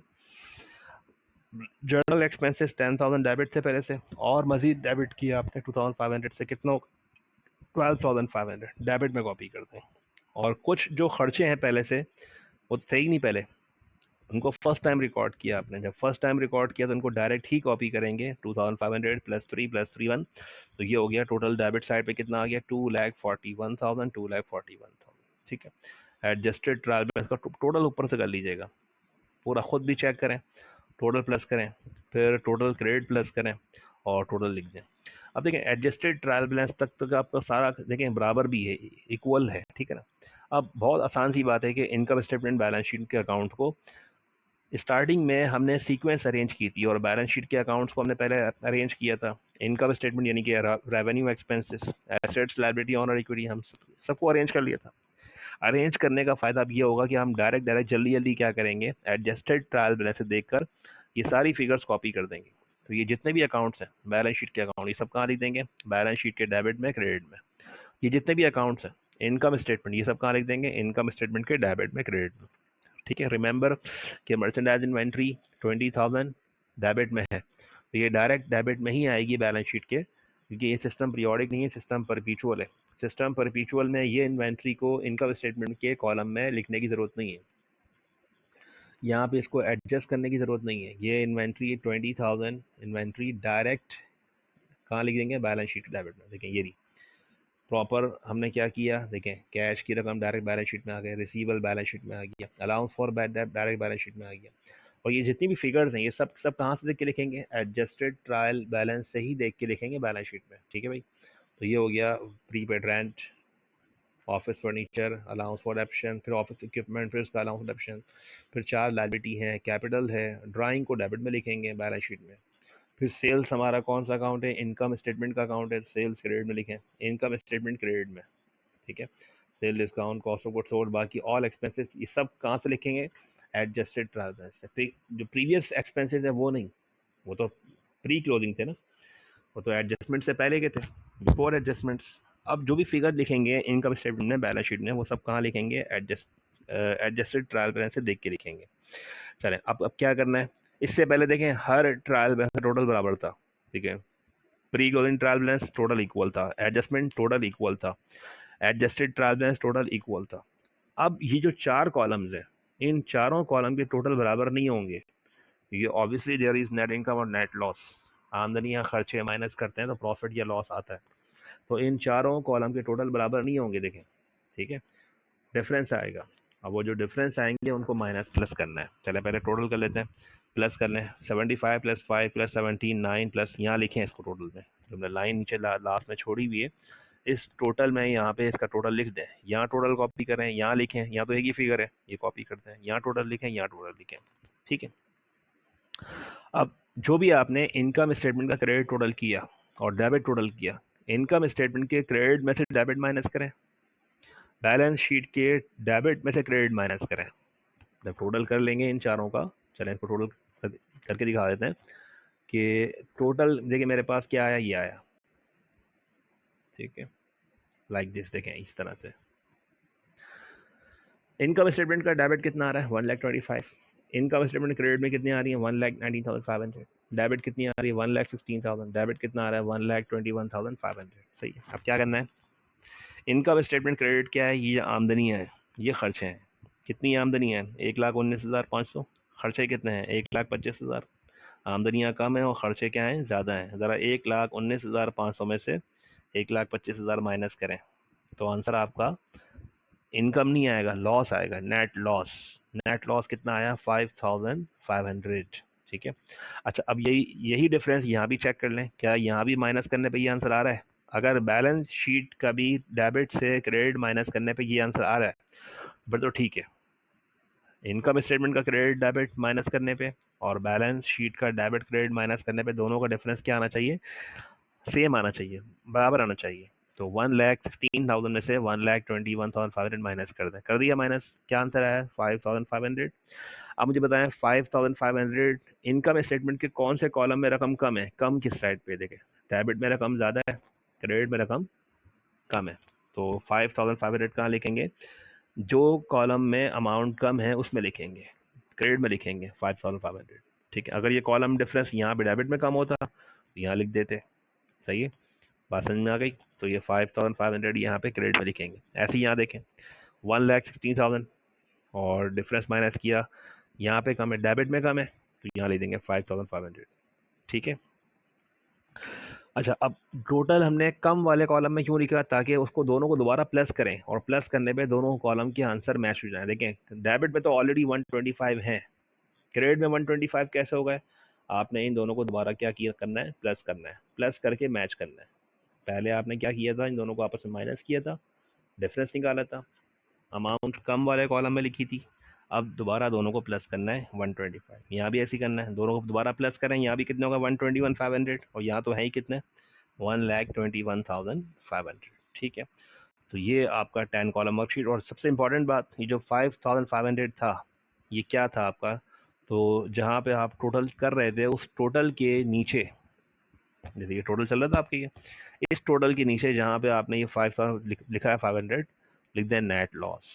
ठीक है, नेट इनकम या नेट लॉस, यहाँ पे आपने इसको क्या करना है, मेंशन करना है।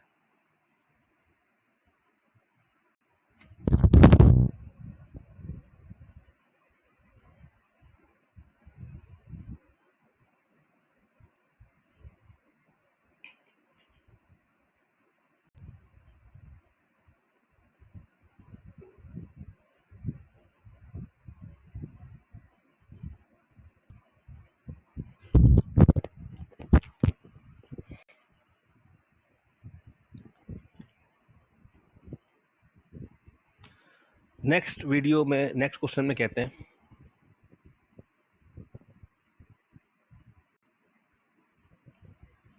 देखिए नेक्स्ट क्वेश्चन में लोग कहते हैं कि वैल्यूएशन ऑफ अकाउंट रिसीवेबल। सही है।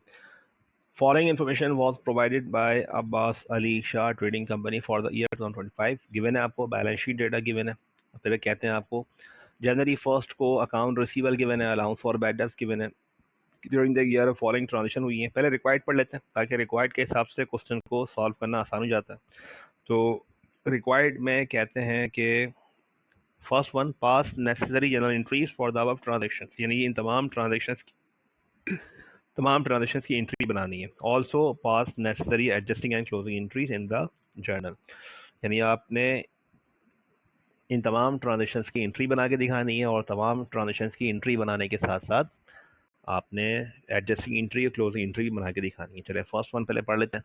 क्रेडिट सेल्स की एंट्री बोलिए। क्रेडिट सेल्स की एंट्री क्या होती है, मर्चेंडाइज बेची उधार पे, एंट्री होती है account receivable debit and sales credit. Entry कितने से होगी, 4,50,000 से। नरेशन आप खुद दे लीजिएगा, to record the goods sold on credit. Next में कहते हैं cash sales 3 lakh. Cash sales की एंट्री क्या पढ़ाई या क्लास में आपको, cash debit and sales credit. Next पे कहते हैं sales return and allowance ₹10,000 from the credit customers, यानी कि मर्चेंडाइज जिनको हमने उधार पे सेल की थी उन कस्टमर से डिफेक्टिव गुड्स हमें वापस आ गई, तो एंट्री क्या बनाएंगे, sales return and allowance debit account receivable credit. Merchandise sale करने की एंट्री, कैश सेल्स की एंट्री, ठीक है, डिफेक्टिव गुड्स वापस आने की एंट्री, ये सारी वो एंट्री है जो आपको पता होनी चाहिए पहले। इन तमाम की राइट ऑफ की एंट्री, राइट ऑफ रिकवरी की एंट्री, कस्टमर पे नोट अप्लाई किया उसकी एंट्री, बैड डेब्ट्स की एंट्री, कलेक्शन की एंट्री, ये सारी ट्रांजेक्शन की एंट्री आपको पता होनी चाहिए, तब जाके आप इस क्वेश्चन को आसान तरीके से सॉल्व कर सकते हैं।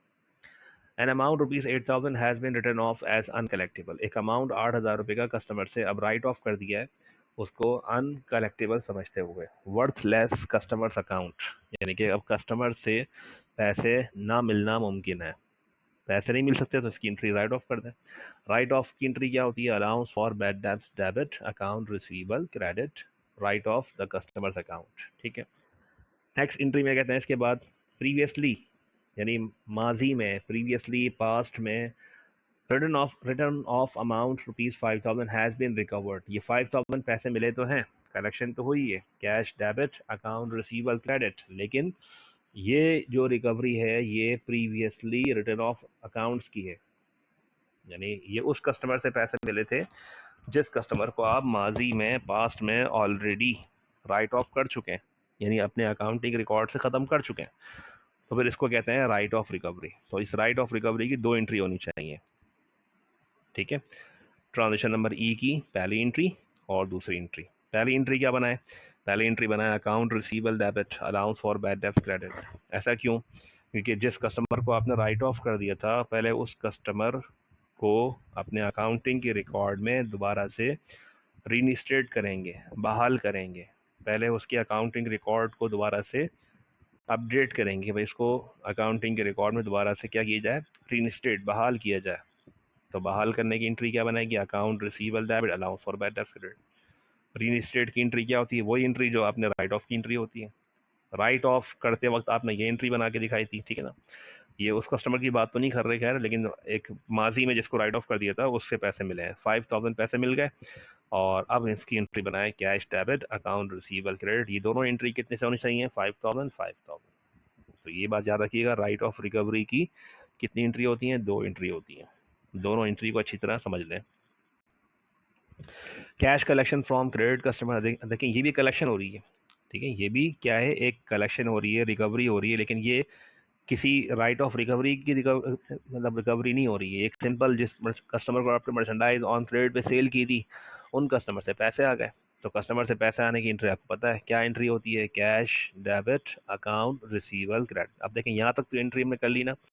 अब ये वाली जो एडजस्टिंग एंट्री यहाँ तक हमने की है, इस फिलहाल इसकी जो पोर्शन है इसको आप स्किप कर दें, यानी भूल जाएं अभी। जर्नल जर्नल तो अभी आपने बनाया हुआ पूरा। ये वाली एंट्री करने के लिए आपको पहले कुछ अलग से क्या करनी होगी, जाके वर्किंग करनी होगी, और ज़रा समझते हैं क्या लिखा हुआ है। December 31st, 2025, the management estimated bad debts at the rate 5% of the year end of account receivable balance, यानी कि 5% किसका, ईयर एंड अकाउंट रिसीवेबल।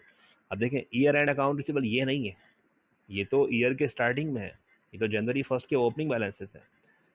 जब आप टी अकाउंट बना के टी अकाउंट की हेल्प से मदद से आप क्या करेंगे, इन दोनों बैलेंस को मालूम करेंगे, तो उसमें लिखेंगे अकाउंट रिसीवेबल का opening balance, allowance for bad debts का ओपनिंग बैलेंस। चले खैर क्या करना है, 5% ईयर एंड अकाउंट रिसीवेबल का बैलेंस मालूम करना है। तो जितनी भी आपने ट्रांजेक्शन बनाई है पोस्टिंग कर लें आप। पोस्टिंग कर लेंगे तो आप यानी कि रिसीवेबल का T account, allowance for bad debts का टी अकाउंट इन्होंने मांगा नहीं है, लेकिन हम वर्किंग करने के लिए क्या कर रहे हैं, बना रहे हैं। और वर्किंग करने के लिए बना रहे हैं तो उसका फ़ायदा ये होगा कि आपको एग्ज़ाम में इसकी प्रैक्टिस भी हो जाएगी। तो साथ साथ जो है वो जिस तरह भी आपने एंट्री बनाई है, तो इसका अकाउंट रिसीवेबल का, अलाउंस फॉर बैड डेब्ट्स का टी अकाउंट भी मेरे साथ मिलकर मेंटेन कर लेते हैं। देखिए अकाउंटिंग नाम है प्रैक्टिस करने का, अकाउंटिंग प्रैक्टिस करेंगे आप तो आपको समझ में आएगी, साथ साथ कंटिन्यू करेंगे, प्रैक्टिस बनाएंगे तो समझ में आएगा। सिर्फ वीडियो को वॉच कर लेने से या देख लेने से वो चीज़ आपको समझ में नहीं आएगी। चलें, अकाउंट रिसीवेबल टी अकाउंट, पहले टी शेप के इस तरह टी अकाउंट बनाए, ऊपर नाम लेके अकाउंट रिसीवेबल, ठीक है। एक और टी अकाउंट बनाया, उसका ऊपर नाम लेके अलाउंस फॉर बैड डेब्ट्स, सही है। January 1 opening balance bring down, समझ में आ रहा है ये 50,000 कैसे आया, ये अकाउंट रिसीवेबल का ओपनिंग बैलेंस डेबिट साइड पे दिया हुआ, देखें ये रहा अकाउंट रिसीवेबल का opening balance 50,000, allowance for bad डेब्ट 5,000, इन दोनों को पहले लिख दें, मेंशन कर दें, ये रहा अकाउंट रिसीवेबल का जनवरी 1 का ओपनिंग बैलेंस ब्रिंग डाउन, पिछले साल का एंडिंग बैलेंस, इस साल का opening balance 50,000, allowance for bad debts का ओपनिंग बैलेंस 5,000। चले पहली एंट्री देखिए, पहली एंट्री में क्या हुआ है, अकाउंट रिसीवेबल डेबिट हुआ है कितने से, 4,50,000 से। तो अकाउंट रिसीवेबल की डेबिट साइड पोस्टिंग करनी है 4,50,000 से, left side debit side, right credit side. Account receivable debit हुआ है, डेबिट साइड लिखें 4,50,000 से। ये क्या लिखा हुआ है, क्या ये सेल्स डेबिट हो रही है, जी नहीं, सेल्स डेबिट नहीं हो रही है, बल्कि ये इसकी रीजन लिखी हुई है कि अकाउंट रिसीवेबल डेबिट हुआ है 4,50,000 से ड्यू टू सेल्स, सेल्स की वजह से, ठीक है। अगली एंट्री देखें, उसके बाद कैश सेल की एंट्री छोड़ दें, बल्कि हाँ लास्ट नंबर सी में देखें अकाउंट रिसीवेबल क्रेडिट हुआ है 10,000, हमें सिर्फ दो अकाउंट देखने हैं, अकाउंट रिसीवेबल का, अलाउंस फॉर बैड डेब्ट्स का, बस। तो सी वाली एंट्री में अकाउंट रिसीवेबल क्रेडिट हुआ है 10,000 से। चले सी वाली एंट्री में रिसीवेबल की पोस्टिंग क्रेडिट साइड पे कर दें 10,000 से, ठीक है। तो रिसीवेबल क्रेडिट हो गया 10,000, किसकी वजह से, सेल रिटर्न की वजह से। नेक्स्ट बताइए, अलाउंस फॉर बैड डेब्ट डेबिट हुआ है 8,000 से, आप कौन से अकाउंट में जाएंगे, अलाउंस फॉर बैड डेब्ट के अकाउंट में जाएंगे। पोस्टिंग कौन से साइड पे करेंगे, डेबिट साइड पे, कितने से, 8,000 से। अलाउंस फॉर बैड डेब्ट्स ये रहा, डेबिट साइड 8,000, ठीक है। लेफ्ट डेबिट साइड है, राइट क्रेडिट साइड है, डेबिट साइड 8,000 लिख दिया। रीज़न बताइए इसका, क्यों डेबिट किया है इसको, अकाउंट रिसीवेबल के राइट ऑफ की वजह से। यहाँ लिख सकते हैं पेंसिल से, आप चाहें तो लिख लें राइट ऑफ, ताकि आपको याद हो जाएगा, समझ में आ जाएगा। एंट्री में क्या क्रेडिट किया आपने, अकाउंट रिसीवेबल कितने से, 8,000 से। अकाउंट रिसीवेबल की पोस्टिंग 8,000 क्रेडिट करते हैं, देखें। अलाउंस फॉर बैड डेब्ट उसके अकाउंट में डेबिट कर दिया 8,000 से, अकाउंट रिसीवेबल उसके अकाउंट में क्रेडिट कर दिया 8,000 से। अलाउंस फॉर बैड डेब्ट की पोस्टिंग डेबिट साइड पे, अकाउंट रिसीवेबल की पोस्टिंग क्रेडिट साइड पे, ठीक है। एंट्री करना मुश्किल नहीं है, पोस्टिंग की मुश्किल नहीं है, आप बस समझ के पढ़ें उसको, अकाउंटिंग को अंडरस्टैंड समझ के पढ़ें, समझ में आ जाएगा। ई वाली एंट्री देखें, अकाउंट रिसीवेबल डेबिट 5,000 से, अकाउंट रिसीवेबल की पोस्टिंग डेबिट साइड 5,000 लिखें, यहाँ पे लिख दिए, रिकवरी हो रही है तो उसका ऑपोजिट अकाउंट लिखते हैं। देखिए ये जो अकाउंट लिखते हैं हम लोग, ये इसका वो होता है ऑपोजिट अकाउंट, असल चीज़ जो है आपने एंट्री में क्या किया, अकाउंट रिसीवेबल डेबिट किया है 5,000, तो यहाँ लिखे 5,000। अब यहाँ पे आप उसकी रिकवरी लिखें, यहाँ पे आप उसका आप जो है वो अलाउंस फॉर बैड डेब्ट्स लिखें, व्हाट्सोएवर, ये एक स्पेस होता है, इस स्पेस को फिल करना होता है आपको उसकी एक्सप्लेनेशन की वजह से। क्या क्रेडिट किया एंट्री में, अलाउंस फॉर बैड डेब्ट्स। तो अब अलाउंस फॉर बैड डेब्ट्स के टी अकाउंट में जाएं, ये रहा। पोस्टिंग किस साइड पे, क्रेडिट साइड पे, क्रेडिट साइड लिखते हैं 5,000 से, ठीक है, अकाउंट रिसीवेबल की वजह से। नेक्स्ट दोबारा देखें इसके बाद क्या किया, कैश डेबिट किया, कैश छोड़ दें, अकाउंट रिसीवेबल क्रेडिट किया, अकाउंट रिसीवेबल की पोस्टिंग क्रेडिट साइड 5,000, ये अकाउंट रिसीवेबल की पोस्टिंग क्रेडिट साइड 5,000, ये कैश कस्टमर से क्या मिला, कैश कलेक्शन मिली है। एफ में मजीद दोबारा रिसीवेबल क्रेडिट किया 3,50,000 से, एफ में दोबारा से रिसीवेबल क्रेडिट हुआ, ये रहा 3,50,000 कैश कलेक्शन की वजह से, ठीक है। अब देखिए वन बाय वन आपने सारी एंट्री पोस्टिंग कर ली मेरे साथ मिलकर। अब ज़रा टोटल डेबिट साइड प्लस कर लें, 50 प्लस 450 कितना होगा, 5 लाख, प्लस करें 5 कितना होगा, ये 5,05,000। इस तरह पेंसिल से लिख लें ज़्यादा अच्छा है, ठीक है। अगर पेंसिल से लिखे बगैर डायरेक्टली करना चाहेंगे तो मिस्टेक हो सकती है, मिस्टेक के चांसेस बढ़ जाएंगे, तो पहले लिख लें 5,05,000। यहाँ भी प्लस करें, कितना होगा ये 3,73,000, ठीक है। डेबिट साइड से क्रेडिट साइड को माइनस करें, रिसीवेबल की debit side 5,05,000, total credit side कितनी आ रही है, कैसे आया ये, इन सबको प्लस करके आया, 10 प्लस 8 प्लस 5 प्लस 350 कितना होगा 3,73,000। दोनों को माइनस कर दें, बैलेंस कितना आ रहा है 1,32,000। This is December 31st account receivable year and balance. बताइए अकाउंट रिसीवेबल का ईयर एंड बैलेंस कितना आ रहा है 1,32,000। अब सवाल ये है कि इसको आपने यहाँ क्यों लिखा, डेबिट में क्यों नहीं लिखा इसलिए क्योंकि क्रेडिट साइड पे अमाउंट कम है, डेबिट साइड पे अमाउंट ज़्यादा है, तो बैलेंस कैरी डाउन वहाँ करते हैं जिस साइड रकम कम होती है। कितना आ रहा है 1,32,000, यहाँ लिखें। अब अगेन दोनों को प्लस करें, अकाउंट को एक साथ लाइन में इक्वल करें, डबल लाइन लगाएं, और जब December 31st ख़त्म हो गया, नेक्स्ट ईयर January 1st शुरू हो जाएगा, बैलेंस ब्रिंग डाउन कर देंगे। तो इस साल का ईयर एंड बैलेंस कितना है 132, नेक्स्ट ईयर के शुरू में कितना आ जाएगा 132, ठीक है। तो ये अच्छा, उसके पहले ये देखें अलाउंस फॉर बैड डेब्ट्स का ओपनिंग बैलेंस कितना है 5,000। आपने ऑब्वियसली क्रेडिट किया, राइट ऑफ रिकवरी हुई थी, एक बार राइट ऑफ में अलाउंस डेबिट हुआ है, एक बार राइट ऑफ रिकवरी में क्रेडिट हुआ है, तो 5 + 5 करें कितना होगा ये 10,000। 10,000 में से 8,000 का राइट ऑफ भी कर दिया है। तो अलाउंस फॉर बैड डेब्ट्स का, अब सबसे इंपॉर्टेंट बात इस वक्त जो मैं एडजस्टमेंट्स के साथ कनेक्ट कर रहा हूँ आपको, ठीक है।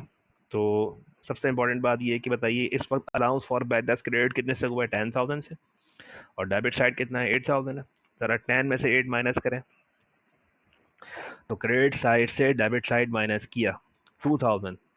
ये 2,000 बिफोर एडजस्टमेंट्स अलाउंस फॉर, अभी देखें एडजस्टमेंट नहीं हुए, अभी अलाउंस फॉर बैड डेब्ट्स का बिफोर एडजस्टमेंट्स बैलेंस कितना रुपये आ रहा है 2,000 रुपये आ रहा है। ये 2,000 रुपये कैसे आया, 10,000 रुपये क्रेडिट साइड पे, 8,000 डेबिट साइड पे। तो 2,000 रुपये डेबिट में नहीं है बल्कि 2,000 रुपये क्रेडिट में बैलेंस बच रहा है, रिमेनिंग पूछ रहा हूँ मैं आपसे। मैं ये नहीं कह रहा कि अकाउंट को इक्वल करना है, वही करना है, मैं पूछ रहा हूँ before adjustment allowance for bad debts का इस वक्त बैलेंस किस साइड पे गिर रहा है। तो 10 - 8 2,000 क्रेडिट बैलेंस, ठीक है। अब 2,000 क्रेडिट बैलेंस याद रखिएगा, ये 2,000 क्रेडिट बैलेंस काम आएगा। अब बताइए देखें, अब हम करते हैं calculation for the amount of bad expense. सवाल में क्या लिखा हुआ था, ईयर एंड बैलेंस का 5% हम लोग क्या करते हैं डाउटफुल एस्टीमेट करते हैं। बताइए हमारा अकाउंट रिसीवेबल का एंडिंग बैलेंस कितना है 1,32,000, कहाँ से आया, ये हमने कैलकुलेट किया, सवाल में गिवन नहीं था। सारी ट्रांजेक्शन की एंट्री पोस्टिंग करेंगे फिर मालूम करेंगे, ये आ गया 1,30,000। इसका मालूम करें 5% निकालें, मल्टीप्लाई बाय 5 डिवाइड बाय 100। तो बताइए रिक्वायर्ड अमाउंट, जो अलाउंस के टी अकाउंट का रिक्वायर्ड अमाउंट है वो कितना है 6,600 रुपये। यदि हमें अलाउंस फॉर बैड डेब्ट्स को इतना मेंटेन करना है, कितना मेंटेन करना है 6,600 रिसीवेबल के बैलेंस को होना चाहिए, ठीक है। जबकि credit balance of allowance account before adjustments, adjustment से पहले अलाउंस का बैलेंस क्रेडिट साइड पे है कि डेबिट साइड पे है, क्रेडिट साइड पे। कितने रुपए है 2,000 है, ये कहाँ से आया है, ये यहाँ से देखो, एडजस्टमेंट से पहले 10,000 और ये 2,000 क्रेडिट साइड पे। तो क्या करेंगे 6,600 में से क्रेडिट बैलेंस अलाउंस का 2,000, इन दोनों को माइनस कर दें, आपस में माइनस कर दें। तो बैड डेब्ट एक्सपेंस जो आपने रिकॉर्ड करना है वो कितना रिकॉर्ड करना है, 4600, 4600 रुपये रिकॉर्ड करना है। यानी आपकी जो एडजस्टिंग एंट्री होनी चाहिए वो 6600 से नहीं होनी चाहिए। ठीक है, अप्रोच कौन सी देखें, अप्रोच है बैलेंस शीट अप्रोच। आप रिसीवेबल के ईयर एंड बैलेंस 5% मेंटेन कर रहे हैं अलाउंस के अकाउंट को। तो जो रिक्वायर्ड अमाउंट आया वो 6600 रुपये आया, 6600 रुपये का कैलकुलेट करेंगे और उसको अलाउंस का क्रेडिट बैलेंस माइनस करके एंट्री बनाएंगे। अच्छा, सपोज कर लें अब यही बैलेंस अगर 2000 क्रेडिट साइड पे नहीं होता, डेबिट साइड पे होता, यानी अगर 2000 रुपये बैलेंस डेबिट साइड पे गिर रहे होते remaining in the allowance for bad account, 2000 रुपये डेबिट में होते, फिर क्या करते, फिर हम इस 2000 को प्लस करके एंट्री बनाते हैं, फिर हमारी एडजस्टिंग एंट्री, फिर हमारा एक्सपेंस जो है वो 6600 प्लस 2000 जमा करके 8600 से एंट्री पास करते हैं। बात समझ में आई?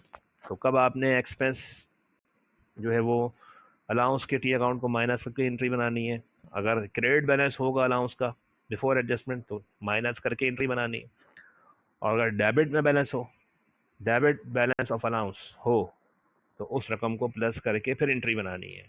ठीक है, चलें एडजस्टिंग एंट्री समझ में आ गई आपको। तो एडजस्टिंग एंट्री क्या होती है, साल के आखिर में डेट मेंशन करें 2025 दिसंबर 31। एंट्री क्या होती है, बैड डेब्ट expense debit allowance for bad डेब्ट क्रेडिट। एंट्री का अमाउंट कितना आएगा, 4600। ये है असल में आपकी एडजस्टिंग एंट्री। इस एंट्री को करने के लिए आपने क्या किया, रिसीवेबल का रफ टी अकाउंट बनाया, मतलब ये रफ तो नहीं है, खैर ये फेयर ही है, एग्जाम्स की हमने प्रैक्टिस भी कर ली है। ठीक है, और अलाउंस का अकाउंट बनाया और फिर हमने इसकी जो है वो वर्किंग करी, अब जाके हमने इसकी एडजस्टिंग एंट्री यहाँ बनाई है। तो ये वाली एंट्री करने से पहले आप क्या करेंगे, वर्किंग करेंगे फिर एंट्री बनाएंगे। इन्होंने एडजस्टिंग एंट्री के साथ क्लोजिंग एंट्री मांगी है, ये एडजस्टिंग एंट्री थी जो हमने यहाँ बना के दिखाई है। डेट मेंशन करना बहुत ज़रूरी है एडजस्टिंग एंट्री में, अगर आप डेट नहीं लिखेंगे तो नंबर कट सकते हो। बाकी जितनी भी ट्रांजेक्शन है वो तो हमारी अल्फ़ाबेट्स नंबर दिए हुए थे ABCDEF, तो वहाँ पे डेट ज़रूरी नहीं थी, लेकिन एडजस्टिंग एंट्री में डेट बहुत ज़रूरी है। क्लोजिंग एंट्री क्या होती है, क्लोजिंग एंट्री होती है expense and revenue summary debit, bad डेब्ट एक्सपेंस क्रेडिट। ठीक है, यानी क्लोजिंग एंट्री होती है इनकम समरी डेबिट, और क्या क्लोज करते हैं, एक्सपेंस क्लोज करते हैं, तो एक्सपेंस अकाउंट क्लोज कर दें। इससे क्या होगा, इससे आपका एक्सपेंस अकाउंट क्लोज हो गया, इनकी एडजस्टिंग एंट्री भी हो गई, क्लोजिंग एंट्री भी हो गई। ये आपके इस सवाल का पार्ट ए। अच्छा, लास्ट में अगर देखें, हमने एडजस्टिंग एंट्री बनाई, अलाउंस फॉर बैड डेट हमने एंट्री में क्या किया, एंट्री में क्रेडिट किया। अब आप ये कहेंगे सर आपने जो अलाउंस का अकाउंट इनकम्प्लीट था उसको कंप्लीट तो करवाएं।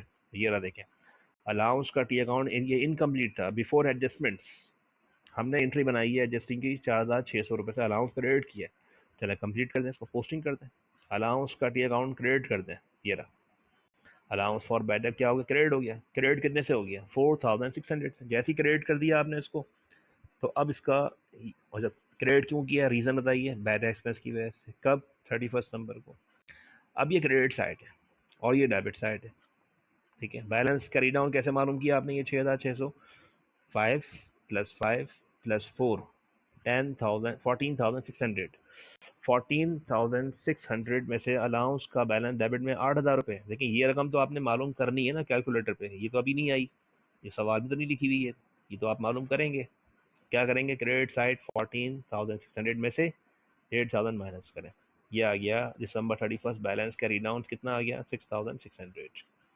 अब प्लस कर लें, 8 + 6, यहाँ भी कितना हुआ, 14,600, यहाँ तो है ही कितना, डबल लाइन लगाएं, अकाउंट कंप्लीट करें, और इसी अमाउंट से क्या करते हैं, बैलेंस कैरी डाउन को ब्रिंग डाउन में ले जाएं 6,600 जनवरी 1। इस तरह आपने अलाउंस का टी अकाउंट भी कंप्लीट करना है। हमने जो भी आपको अकाउंट बना के दिखा दी है, ये भी फेयर फॉर्म है अकाउंट की। अगर एग्जाम में आपसे अलाउंस का टी अकाउंट और अलाउंस अकाउंट रिसीवेबल का टी अकाउंट मांगते हैं, तो आप इस तरह उसको अकाउंट कंप्लीट करके दिखाएंगे। लास्ट में उनकी रिक्वायर्ड पार्शियल बैलेंस शीट भी थी, वो तो बहुत ही आसान है। रिसीवेबल का क्लोजिंग बैलेंस कितना आ रहा था, बस 1,32,000, जो रकम हमने आपको कैलकुलेट करके दिखाई थी वो।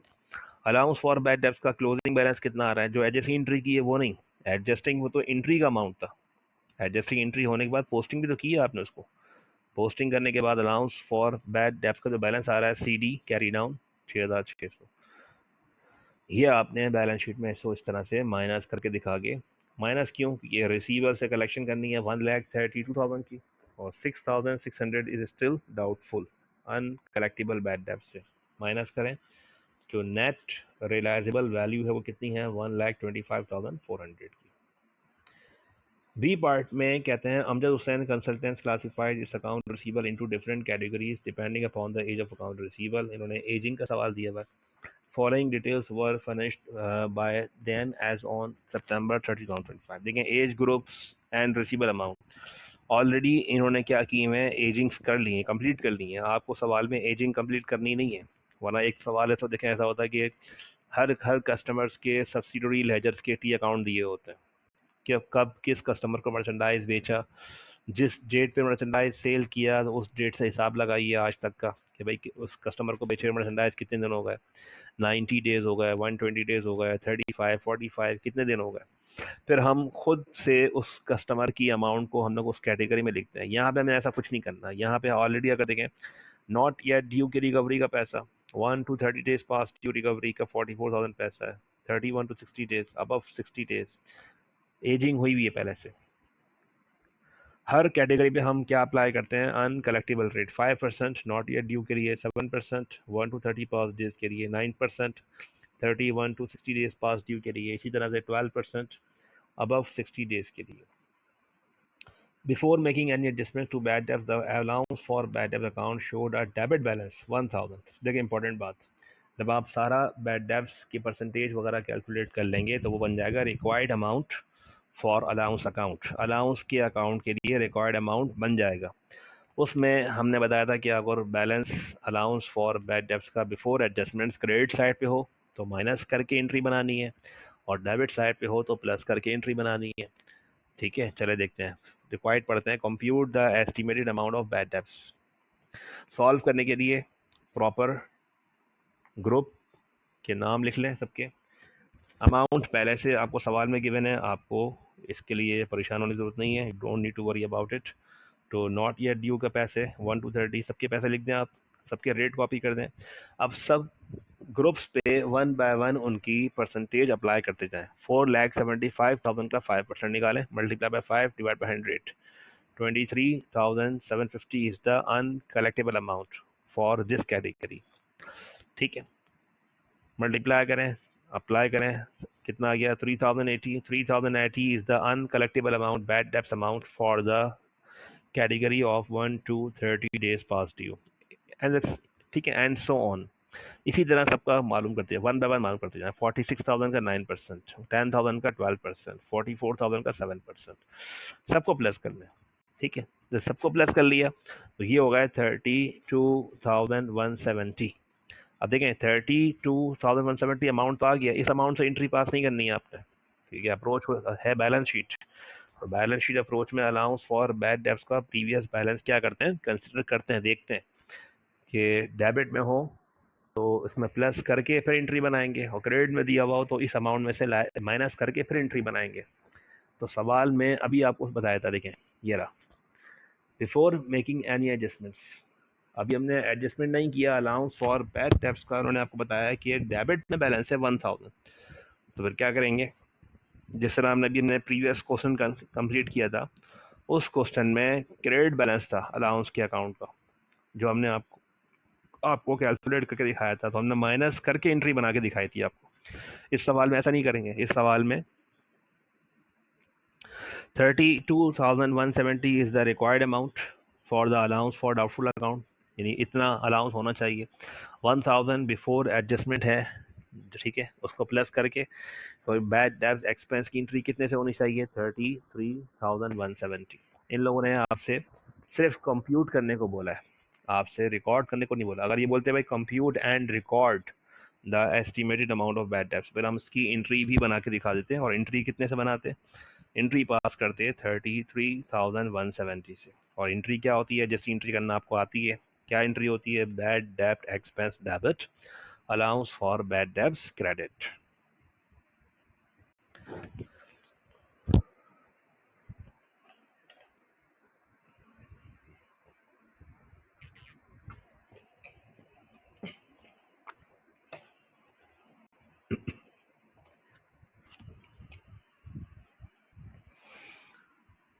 Next question 4A.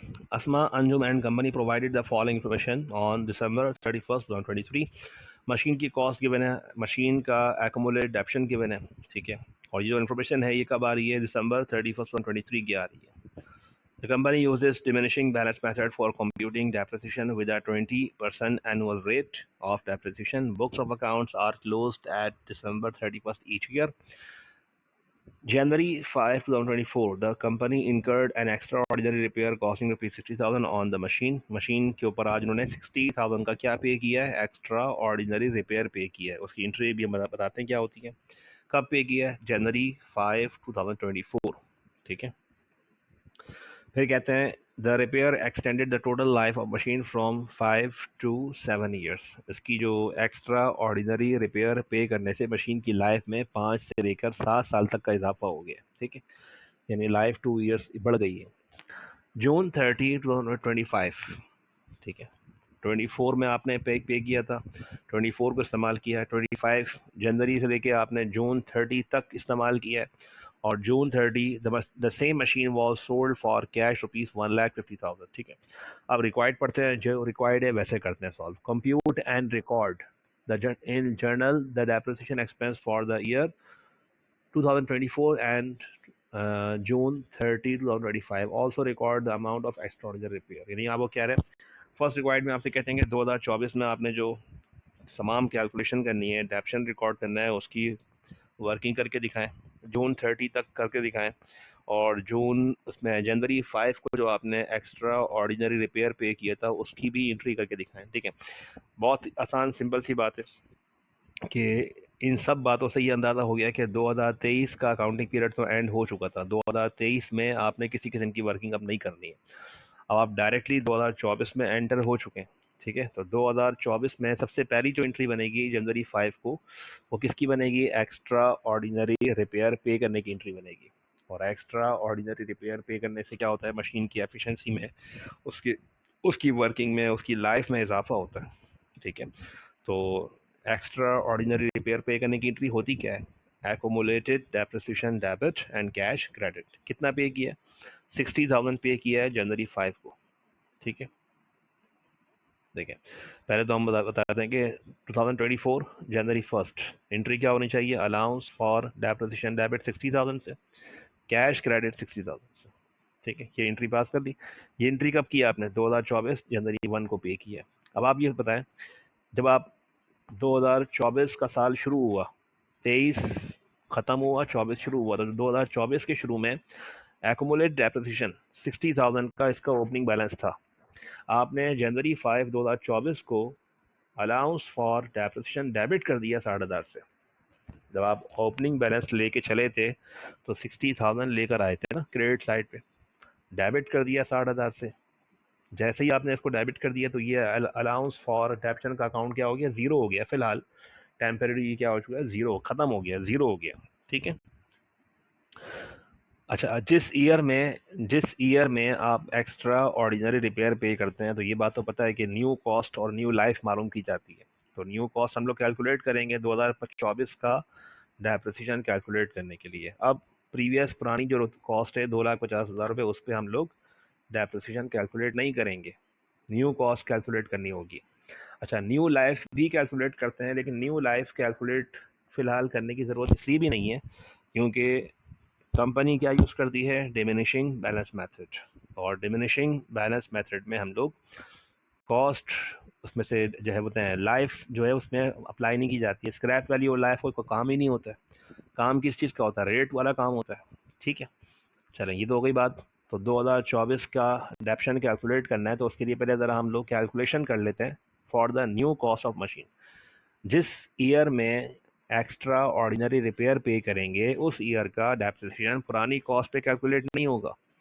ये पॉइंट मेरा याद रखें, इस पॉइंट को लिखें कि भाई जिस ईयर में आपने एक्स्ट्रा ऑर्डिनरी रिपेयर पे किया होगा उस ईयर में न्यू कॉस्ट कैलकुलेट की जाएगी। तो कॉस्ट ऑफ मशीन पहले थी कितनी हमारे पास, 2,50,000। जब मशीन को आप इस साल लेकर आए थे तो उस मशीन का पहले से एक्यूमुलेटेड डेप्रिसिएशन था कितना रुपए था, 60,000 था। This one I'm talking about the cost of machine and the accumulated depreciation 60,000। इन दोनों को माइनस कर दें, आप सब्ट्रैक्ट कर दें, माइनस कर दिया। Book value of the machine कितनी आ रही है, 1,90,000। इस कॉस्ट में ऐड कर लें, प्लस कर लें एक्स्ट्रा ऑर्डिनरी रिपेयर। अब बाय चांस इत्तेफाक ऐसा है कि एक्स्ट्रा ऑर्डिनरी रिपेयर की कॉस्ट भी कितनी आ रही है, 60,000 हमने पे की थी, तो 190 में 60 प्लस करेंगे तो new cost of the machine कितनी आ गई, तो न्यू कॉस्ट ऑफ मशीन आ रही है मेरे पास 2,50,000। ठीक है, बट ये एक कोइंसिडेंस है। ठीक है, यहाँ पे ये मशीन जो कॉस्ट आ रही है वो 2,50,000 रुपये कौन सी आ रही है, न्यू कॉस्ट आ रही है, हमने न्यू कॉस्ट कैलकुलेट करी है, पुरानी वाली नहीं। ठीक है, चलें 2024 का कैलकुलेट कर लेते हैं डेप्रिसिएशन। तो ये 2,50,000 कौन से वाले हैं, जो मशीन की पुरानी कॉस्ट थी वो नहीं, बल्कि न्यू कॉस्ट जो आपने कैलकुलेट की है कितनी, 2,50,000 रुपये। कितने परसेंट, मल्टीप्लाई बाय 20%। क्या अप्लाई कर रहे हैं, डिमिनिशिंग बैलेंस मेथड। फॉर्मूला क्या है, yearly depreciation is equal to book value multiply by rate. ठीक है, एक्सपेंस की रकम कितनी आ रही है, एक्सपेंस का आंसर आया 50,000। सही। अब प्रीवियसली अगर देखें, प्रीवियसली इस मशीन का एक्यूमुलेट जीरो था। हालांकि आपके जहन में सवाल होना चाहिए, अगर इस साल का एक्सपेंस 50,000 रुपये है और पिछले साल का जो एक्सपेंस था वो 60,000 रुपये था, 60 में 50 प्लस करें तो आपने 110 क्यों नहीं लिखा।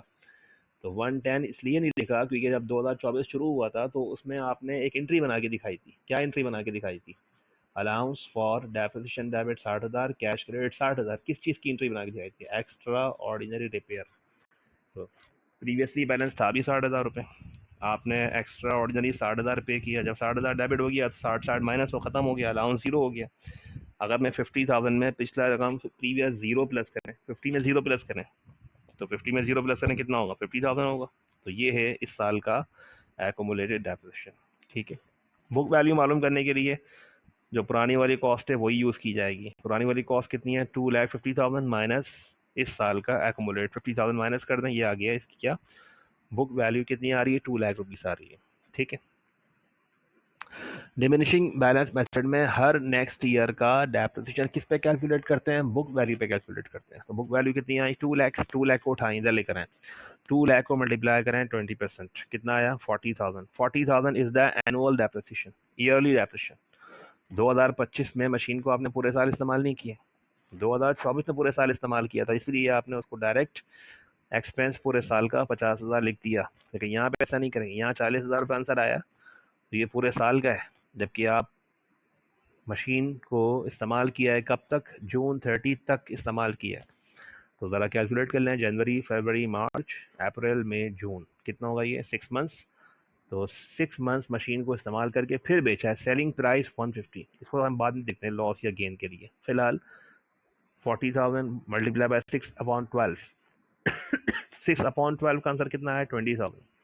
तो ये 20,000 रुपये एक्सपेंस किस साल का है, ये 20,000 रुपये एक्सपेंस 2025 का है। पिछले साल का मशीन का एकोमोडेट 50,000, 50 में 20 प्लस करें कितना होगा ये, 70,000। बुक वैल्यू कैलकुलेट करनी है, टोटल मशीन की कॉस्ट कितनी है, 2,50,000 है। ठीक है, तो याद रखिएगा ये पुरानी कॉस्ट है, ये न्यू कॉस्ट नहीं है। न्यू कॉस्ट का ताल्लुक मशीन के डेप्रिसिएशन कैलकुलेट करने से होता है, जब हम जिस साल में एक्स्ट्रा ऑर्डिनरी रिपेयर पे करते हैं। ठीक है, यहाँ पे ये जो 250 है कौन से वाले हैं, ये ओल्ड कॉस्ट है, पुरानी वाली कॉस्ट है, वो चेंज नहीं होती है, वो वही रहती है। बुक वैल्यू मालूम करने के लिए हमेशा वो वही रहती है, 250 माइनस 70,000। ये इंपॉर्टेंट पॉइंट है, इस पॉइंट को लिख लीजिएगा। यहाँ पे इस सवाल में वैल्यू जो है वो मशीन की new cost old cost match बिल्कुल सेम है, इस वजह से आपको कन्फ्यूजन होगी, अदरवाइज हर सवाल में ऐसा नहीं होगा। तो माइनस 70,000, बुक वैल्यू कितनी आ रही है, 1,80,000। अब देखें बुक वैल्यू 1,80,000, सेल कितने में किया, 1,50,000 में। सेलिंग प्राइस कम, बुक वैल्यू ज़्यादा, तो सेलिंग प्राइस कम है, बुक वैल्यू ज़्यादा, तो क्या होता है, लॉस। ठीक है, कैसे करेंगे, कॉस्ट ऑफ मशीन 250 थी, अलाउंस फॉर माइनस कर दिया, बुक वैल्यू 1,80,000 आ रही है। खैर अगर आपने बुक वैल्यू वाला कॉलम यहाँ बनाया हुआ था तो आपको दोबारा से बुक वैल्यू 1,80,000 अलग से दोबारा कैलकुलेट करने की ज़रूरत नहीं है। खैर कर दिया, दोबारा से कर दिया, इट्स ओके। तो ये फॉर्मूला याद रखें कि जब भी cell proceed selling price match की जाएगी तो वो बुक वैल्यू से मैच की जाएगी। बुक सेलिंग प्राइस कम, बुक वैल्यू ज़्यादा है, तो क्या हो गया, लॉस। लॉस ऑन डिस्पोजल यानी loss on sale, loss on sale भी सही है, लॉस ऑन डिस्पोजल भी सही है। कितना लॉस हो रहा है, 30,000 का। ठीक है, इन्होंने क्या मांगा आपसे, अगर उन्होंने कहा था कि जिस ईयर में आपने एक्स्ट्रा ऑर्डिनरी रिपेयर पे करेंगे उस ईयर का डेप्शन भी कैलकुलेट करें। तो 2024 में आपने जो है वो एक्स्ट्रा ऑर्डिनरी रिपेयर पे भी किया था, और 2024 में ही December 31 24 जनवरी 1 और 24 दिसंबर 31 को एडजस्टिंग एंट्री बना के दिखाएं। क्या एंट्री बनाएंगे? Depreciation expense debit, allowance for depreciation credit. कितने से एंट्री होगी? 50,000 जो आपने एक्सपेंस रिकॉर्ड किया था इस साल का, पहले साल का। ठीक है, इन्होंने आपसे वर्किंग मांगी, वर्किंग आपने कर दी इसकी, और लास्ट में इन्होंने आपसे रिक्वायर्ड नंबर 2 में ये कह रहे थे कि यहाँ पे supporting with necessary computation pass journal entries for the sale of machine. Machine की सेल करने की एंट्री मांगी है जून 30 2025। चलें मशीन को सेल करने की एंट्री बना के दिखाते हैं। मशीन सेल की है, मशीन सेल की है कैश पर। कैश हमारा कौन सा अकाउंट है? एसेट। एसेट बढ़ रहा है, एक एसेट कारोबार में आया, एक एसेट कारोबार से गया। आया क्या बिजनेस में? कैश। कैश कितना रुपए आया? Selling price 1,50,000। जब प्रीवियस मशीन, पुरानी मशीन बेच दी तो फिर उसका अकाउंट भी बंद होना चाहिए, उसका भी, और उसके साथ अलाउंस फॉर डेप्रिसिएशन भी। अलाउंस फॉर डेप्रिसिएशन बंद करने के लिए क्या करेंगे? डेबिट। क्यों?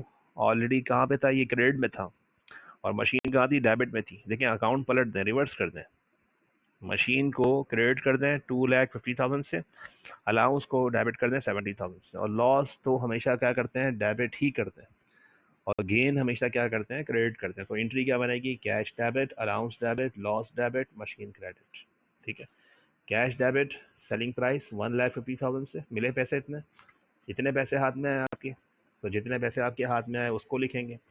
अलाउंस को अकाउंट बंद करें 70,000 से, क्योंकि अलाउंस का जो बैलेंस है वो कितने रुपए है टोटल अब तक का? 70,000 है। लॉस भी डेबिट, मशीन भी क्रेडिट। अच्छा, इन केस अगर गेन हो तो गेन वाली एंट्री क्या बनेगी? ऐसे ही बनेगी, कैश भी डेबिट, अलाउंस भी डेबिट, मशीन क्रेडिट, और गेन भी क्रेडिट। उस वक्त गेन क्रेडिट कर देना। लॉस हुआ तो लॉस अकाउंट डेबिट, और गेन हुआ तो गेन अकाउंट क्रेडिट। तो ये है आपका डेप्रिसिएशन का पहला पार्ट। बी पार्ट में कहते हैं January 1st, 2023, SEMA and company purchased a machine costing rupees 2 lakh with a salvage value of rupees 50,000 and useful life of 5 years. The company uses straight line method for computing depreciation and close books on December 31st each year. On January 1st, 2026, machine कब purchase की थी? 2023 जनवरी 1 यानी कि 2023, 2024 और 2025, ये 3 साल तो आपने इस्तेमाल किया। स्ट्रेट लाइन मेथड से आपने 5 इयर्स लाइफ है, लेकिन 3 इयर्स यूज़ किया है। January 1 they traded in this machine with a similar machine. Traded in कहते हैं एक्सचेंज करना, यानी कि ये जो केस आया ये एक्सचेंज ऑफ एसेट वाला केस आया। With a similar machine costing 2,75,000 trading allowance of the old machine. Trading allowance कहते हैं पुरानी मशीन का कितने रुपए लगाए गए, यानी शॉपकीपर ने आपकी पुरानी मशीन के जो पैसे लगाए वो कितने लगाए। The trading allowance of the old machine was agreed to be ₹90,000 and the remaining amount was paid in cash. ठीक है, क्वेश्चन को पूरा देख के समझ में आया कि भाई 2023 मशीन परचेज की है, कॉस्ट ऑफ मशीन 2 लाख रुपए दी हुई है, स्क्रैप वैल्यू 50,000 रुपए दी हुई है, लाइफ 5 ईयर्स दी हुई है। स्ट्रेट लाइन से पहले 1, 2, 3 सालों का कैलकुलेट करना है डेप्रिसिएशन विद प्रॉपर हेडिंग वगैरह हर चीज़ कॉलम बना के। फिर जनवरी 1 2026 में आपने कोई डेप्रिसिएशन मालूम नहीं करना, बस 2025 तक का मालूम करना है, और जो बुक वैल्यू आ रही होगी उसी बुक वैल्यू से मैच कर लीजिएगा। हाँ, एक्सचेंज वाले केस में 2 वर्किंग करनी पड़ती है। जैसे सेल वाले केस में 1 वर्किंग करनी पड़ती है, आपको सिर्फ बुक वैल्यू और सेलिंग प्राइस मैच करनी होती है लॉस या गेन मालूम करने के लिए। एक्सचेंज वाले केस में हमें 2 वर्किंग इस तरह से कि एक दफ़ा लॉस और गेन कैलकुलेट करते हैं, एक दफ़ा कैश पेमेंट जो आप इजाफी पैसे देते हैं वो भी कैलकुलेट करते हैं। स्ट्रेट लाइन मेथड का फॉर्मूला क्या है याद करें? Yearly depreciation is equal to cost minus scrap value divide by life in years. ठीक है, कॉस्ट कितनी है? मशीन की कॉस्ट है 2 लाख, लाइफ कितनी, स्क्रैप वैल्यू कितनी? 50,000। तो 2 लाख में से ज़रा 50,000 माइनस करें, कितने रह गए? 1,50,000। 1,50,000 को डिवाइड बाय 5, तो आंसर कितना आया? पर ईयर डेप्रिसिएशन कितना आ रहा है? 30,000 आ रहा है। ठीक है, तो इसी को हम ज़रा प्रॉपर्ली जो है वो शेड्यूल में बना के करते हैं, शेड्यूल ऑफ डेप्रिसिएशन बना के कर देते हैं। एक कॉलम ईयर बनाए 2023, 24 और ये 25।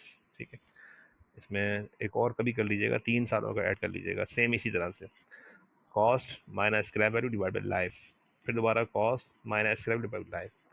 तो 2023 मशीन को आपने जनवरी में ख़रीदा, रिमेंबर, तो फिर पूरे साल का आंसर आपका एक्सपेंस 30,000 ही होगा। ठीक है, तो 30,000 एक दफ़ा, 30,000 सेकेंड टाइम, फिर 30,000 ही सेकेंड थर्ड टाइम, क्योंकि आपने मशीन को एक नहीं दो नहीं बल्कि 3 साल इस्तेमाल किया। तो 30 प्लस 30 प्लस 30 कितना होगा? तो 30 प्लस 30 60 प्लस 30 कितना होगा? 90,000 होगा। तो इन 3 सालों में मशीन को आपने डेप्रिशिएट किया। इसमें 1 साल का और ऐड कर लीजिएगा, इसमें मैं ऐड नहीं कर सका, 2023 और 24, और सेम ऐसे ही 2025, सेम ऐसी वर्किंग कीजिएगा, सेम ऐसे ही जो है वो स्ट्रेट लाइन से, क्योंकि स्ट्रेट लाइन से क्या होता है, हर साल का डेप्रिसिएशन सेम होता है, कांस्टेंट होता है, इसीलिए। तो बहरहाल कॉस्ट ऑफ मशीन कितनी है? 2 लाख।